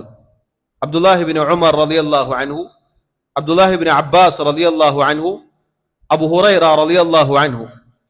ഈ 3 പേരിൽ നിന്നും മയ്യിത്ത് കുളിപ്പിച്ചാൽ വുദൂ എടുക്കണം എന്നത് സ്ഥിരപ്പെട്ടു വന്നിട്ടുണ്ട്. വേറെ സ്വഹാബികൾ ആരും അതിന് എതിരായി പറഞ്ഞിട്ടുമില്ല. അതുകൊണ്ട് തന്നെ വുദു എടുക്കൽ നിർബന്ധമാണ് എന്നത് പറയാനുള്ള കാരണം അതാണ്. അബൂ ഹുറൈറ റളിയല്ലാഹു അൻഹു അദ്ദേഹം പറഞ്ഞത് അഖല്ലു മാ ഫീഹി അൽ വുദു, ഏറ്റവും കുറഞ്ഞത് വുദു എങ്കിലും എടുക്കണമെന്നാണ്. ചില ആളുകൾ കുളിക്കണമെന്ന് അഭിപ്രായപ്പെട്ടിട്ടുണ്ട്. മയ്യിത്ത് കുളിപ്പിച്ച ആളുകൾ കുളിക്കുകയും വുദു എടുക്കുകയും ചെയ്യണം എന്ന് അഭിപ്രായപ്പെട്ടിട്ടുണ്ട്. അബൂ ഹുറൈറ റളിയല്ലാഹു അൻഹു അദ്ദേഹം പറഞ്ഞത് ചുരുങ്ങിയത് വുദു എങ്കിലും എടുക്കണം എന്നുള്ളതാണ്. ഏതായിരുന്നാലും ആ വിഷയത്തിൽ വല്ലാഹു അലം, മയ്യിത്ത് കുളിപ്പിച്ചാൽ വുദു എടുക്കണം, അത് നിർബന്ധമാണ് എന്നതാണ് ശരിയായ അഭിപ്രായമായി മനസ്സിലാവുന്നത്. കാരണം സഹാബികൾ ഏറ്റവും ചുരുങ്ങിയത് വുദു എങ്കിലും എടുക്കണം എന്ന് 3 സഹാബികളിൽ നിന്നും റിവായത്ത് വന്നതുകൊണ്ട് അത് വുജൂബായി കണക്കാക്കണം എന്നുള്ളതാണ് മനസ്സിലാവുന്നത്. വല്ലാഹു അലം. എട്ടാമത്തത് വരിദ്ദതു അനിൽ ഇസ്ലാം, ഇസ്ലാമിൽ നിന്നും പുറത്തു പോവൽ. ഒരാൾ മുർത്തദ്ദായി പോയി, അള്ളാഹു നമ്മെ കാത്തുരക്ഷിക്കുമാറാവട്ടെ. റിദ്ദത്ത് എന്നത് 4 കാര്യങ്ങൾ കൊണ്ട് സംഭവിക്കും. ഖൗല് കൊണ്ട്, വാക്കുകൾ കൊണ്ട് സംഭവിക്കും. ഫിഅല് കൊണ്ട്, പ്രവൃത്തി കൊണ്ട് സംഭവിക്കും. ശക്ക്, സംശയം കൊണ്ട് സംഭവിക്കും. ഇഅ്തിഖാദ്, വിശ്വാസം കൊണ്ട് സംഭവിക്കും. ഇങ്ങനെയൊക്കെ ഒരാൾ മുർത്തദ്ദായി പോകും. ഒരാൾ അള്ളാഹുവിനെയോ റസൂലിനെയോ ചീത്ത വിളിച്ചു സല്ലല്ലാഹു അലൈഹി വസല്ലം, അത് വാക്കുകൾ കൊണ്ടുവരുന്ന റിദ്ദത്താണ്. അങ്ങനെ ഒരാൾ വല്ല കാര്യത്തിനെയും ആക്ഷേപിച്ചു, അല്ലെങ്കിൽ അങ്ങനെ ദീനിലെ അറിയപ്പെട്ട ഏതെങ്കിലും ഒരു കാര്യത്തെ പരിഹസിച്ചു, അങ്ങനെ വല്ല വാക്കുകളും ഒരാളിൽ നിന്ന് വന്നാൽ അയാൾ മുർത്തദ്ദായി പോകും.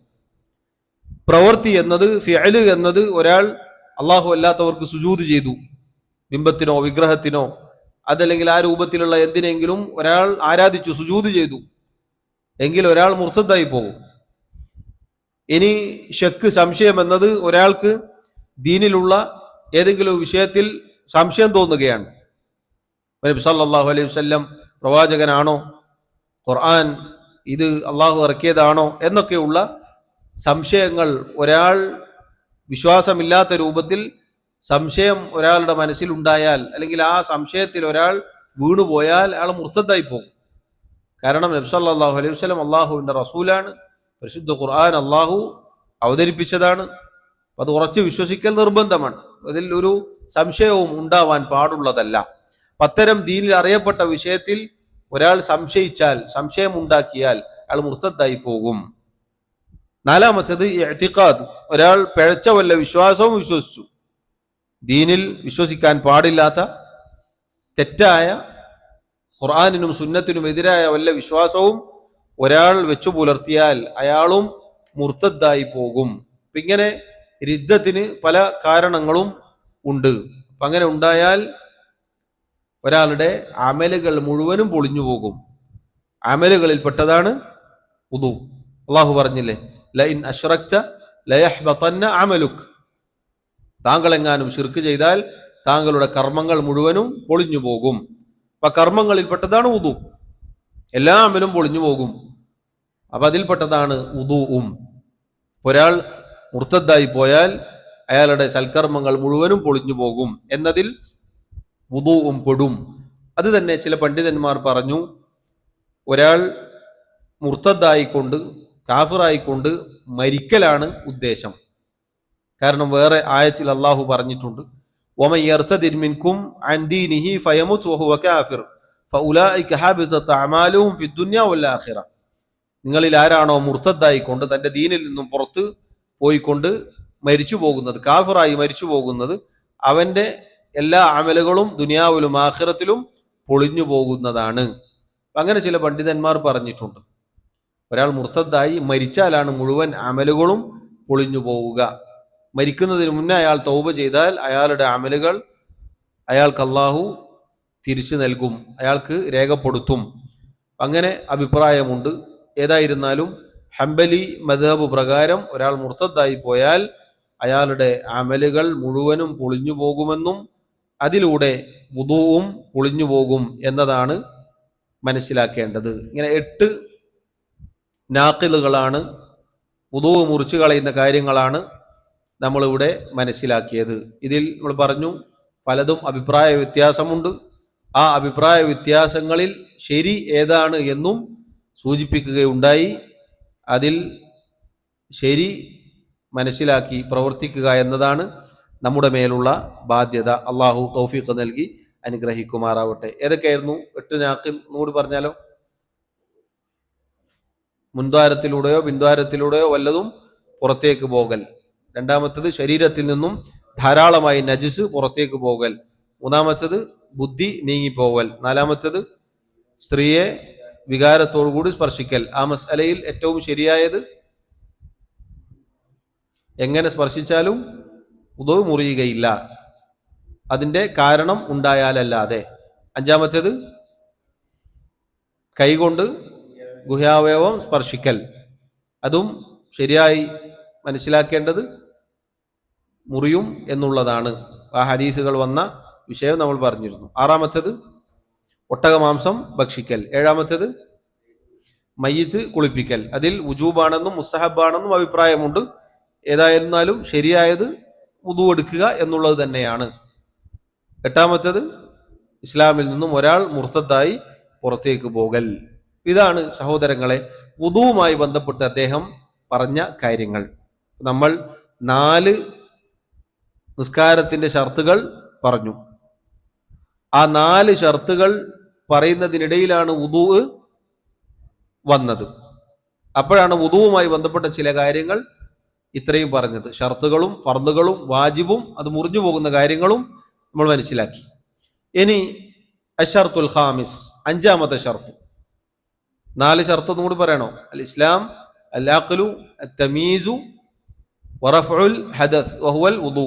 മുസ്ലിം ആയിരിക്കുക, ബുദ്ധി ഉണ്ടായിരിക്കുക, വകതിരിവുണ്ടായിരിക്കുക, ശുദ്ധി ഉണ്ടായിരിക്കുക, അഥവാ വുദു ഉണ്ടായിരിക്കുക.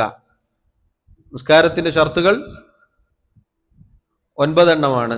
വുദുവിന്റെ ഷർത്തുകൾ 10 എണ്ണമാണ്. വുദുവിന്റെ ഫർളുകൾ 6 എണ്ണമാണ്. വുദുവിന്റെ നിർബന്ധ കാര്യം 1 എണ്ണമാണ്. വുദു മുറിച്ചു കളയുന്ന കാര്യം 8 എണ്ണമാണ്. ഹസൻതു ബറക്കല്ലാഹു ഫീക്കും. അശ്ശർത്തുൽ ഖാമിസ്, 5ാമത്തെ ഷർത്ത് ഇസാലത്തുൻ നജാസത്തി മിൻ 3. 3 കാര്യങ്ങളിൽ നിന്നും നജസ് നീക്കം ചെയ്യൽ. ഏതൊക്കെയാണ് 3 കാര്യങ്ങൾ? മിനൽ ബദനി വസ്സൗബി വൽ ബുഖഅതി. ശരീരത്തിൽ നിന്നും വസ്ത്രത്തിൽ നിന്നും നിസ്കരിക്കുന്ന സ്ഥലത്ത് നിന്നും നജസ് നീക്കം ചെയ്യൽ. അതാണ് നിസ്കാരത്തിന്റെ 5ാമത്തെ ഷർത്ത്. വദ്ദലീലു ഖൗലുഹു തആല, അതിനുള്ള തെളിവ് അല്ലാഹുവിന്റെ കിതാബിലെ ആയത്താണ്. വസിയാബക ഫതഹിർ, നബിയെ താങ്കളുടെ വസ്ത്രം ശുദ്ധീകരിക്കുക. 3 കാര്യങ്ങളിൽ നിന്നും നജസ് ശുദ്ധിയാക്കണം. എന്തൊക്കെയാണ് നജസ്? നമ്മൾ നേരത്തെ പറഞ്ഞിരുന്നു. നജസ് എന്നത് നേരത്തെ പറഞ്ഞിരുന്നു. ഇപ്പൊ നജസ് ശുദ്ധിയായിരിക്കണം, നജസിൽ നിന്ന് മുക്തമായിരിക്കണം. അത് 3 കാര്യങ്ങളിൽ നിന്നും 3 കാര്യങ്ങളാണ് മുക്തമാക്കേണ്ടത്. ഒന്ന് നമ്മുടെ ശരീരം. ശരീരത്തിൽ നജസ് ഉണ്ടാവാൻ പാടില്ല. അതുകൊണ്ടാണ് നിസ്കാരത്തിന്റെ ഷർത്തിൽ നമ്മൾ വുദുവിന്റെ ഷർത്തിൽ നമ്മൾ പറഞ്ഞത് വല്ലതും പുറത്തേക്ക് പോവുകയാണെങ്കിൽ അത് നിൽക്കണം, അതവിടെ ബാക്കി ഉണ്ടായിരിക്കെ വുദു എടുക്കാൻ പാടില്ല. ഇപ്പൊ നജസ് ഒരു നിലക്കും ശരീരത്തിൽ ഉണ്ടാവാൻ പാടുള്ളതല്ല. ശരീരത്തിൽ നിന്നും നജസ് മുക്തമായിരിക്കണം. അതുപോലെ വസ്സൗബ്, സൗബ് എന്ന് പറഞ്ഞാൽ വസ്ത്രം, വസ്ത്രത്തിൽ നിന്നും മുക്തമായിരിക്കണം. വൽ ബുഖഅ, ബുഖഅത്ത് എന്ന് പറഞ്ഞാൽ നിസ്കരിക്കുന്ന സ്ഥലം. ഈ 3 സ്ഥലങ്ങളും ശുദ്ധിയായിരിക്കണം. നജസിൽ നിന്ന് ശുദ്ധിയാവുക എന്ന് പറഞ്ഞാൽ നമ്മൾ അറിഞ്ഞുകൊണ്ടായാലും നമ്മൾ അറിയാതെ ആയാലും അത് പരിഗണിക്കപ്പെടും. ഉദാഹരണത്തിന് ഒരാളുടെ വസ്ത്രത്തിൽ വല്ല നജസും ആയി എന്ന് വിചാരിക്കുക. അയാൾ കണ്ടു, എന്നിട്ട് അറിഞ്ഞുകൊണ്ട് കഴുകി കളഞ്ഞു, എങ്കിലും മതിയായതാണ്. ഇനി അയാൾ വസ്ത്രം അഴിച്ചിട്ടു, പുറത്ത് അഴിച്ചിട്ടു എന്ന് വിചാരിക്കുക. മഴ പെയ്തു, വെള്ളം തട്ടി, അങ്ങനെ അത് സ്വമേധയാ നീങ്ങിപ്പോയി, എങ്കിലും പരിഗണിക്കപ്പെടും.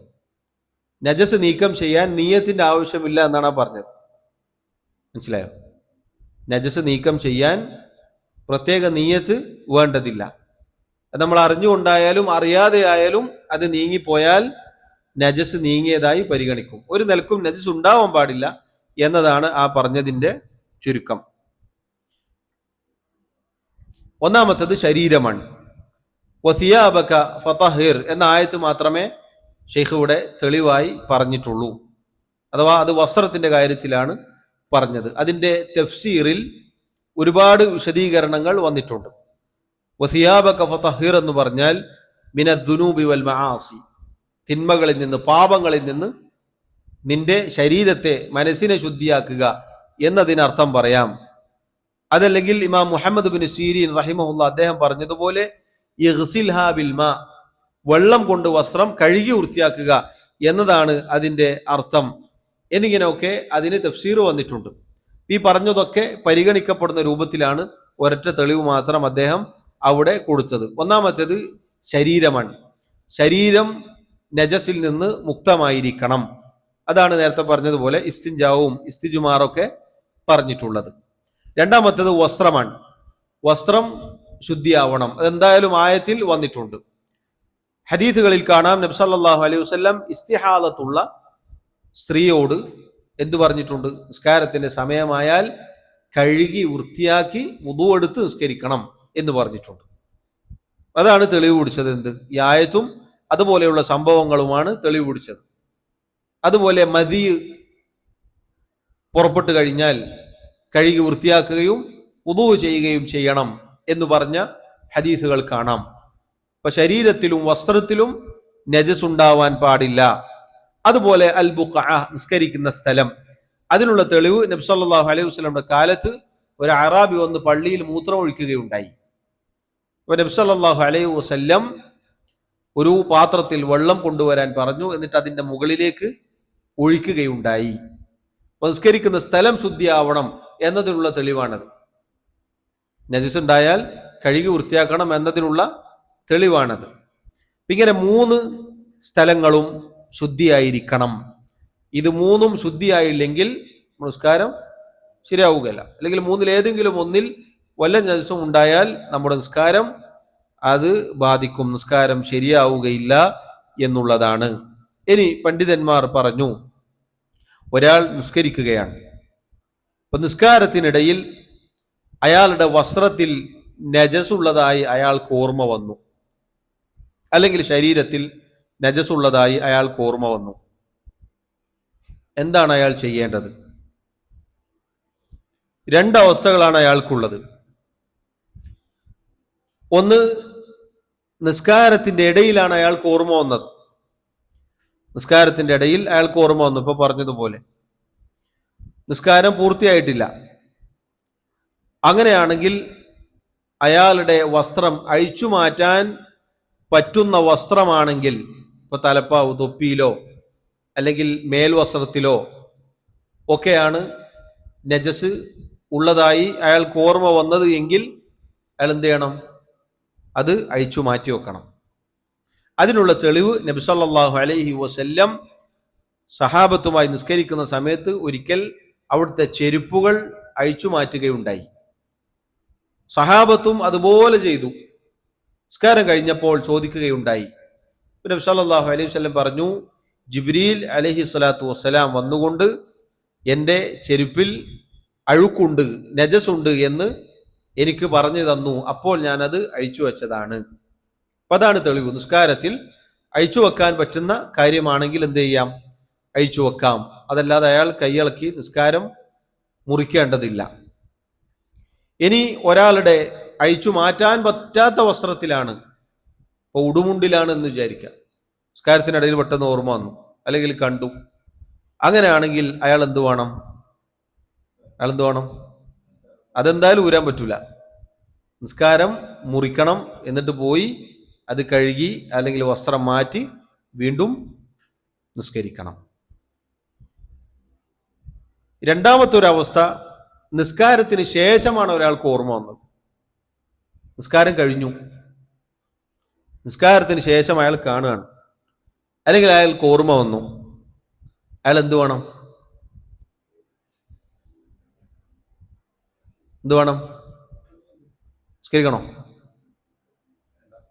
നിസ്കരിക്കണോ? വേണ്ട. ശക്തമായ ഖിലാഫാണല്ലോ. നിസ്കരിക്കണോ? നിങ്ങൾ നിസ്കരിക്കണോ? നിസ്കരിക്കണ്ട, നിസ്കരിക്കണ്ട, നിസ്കരിക്കണോ? ശക്തമായ ഖിലാഫാണ് അല്ലേ?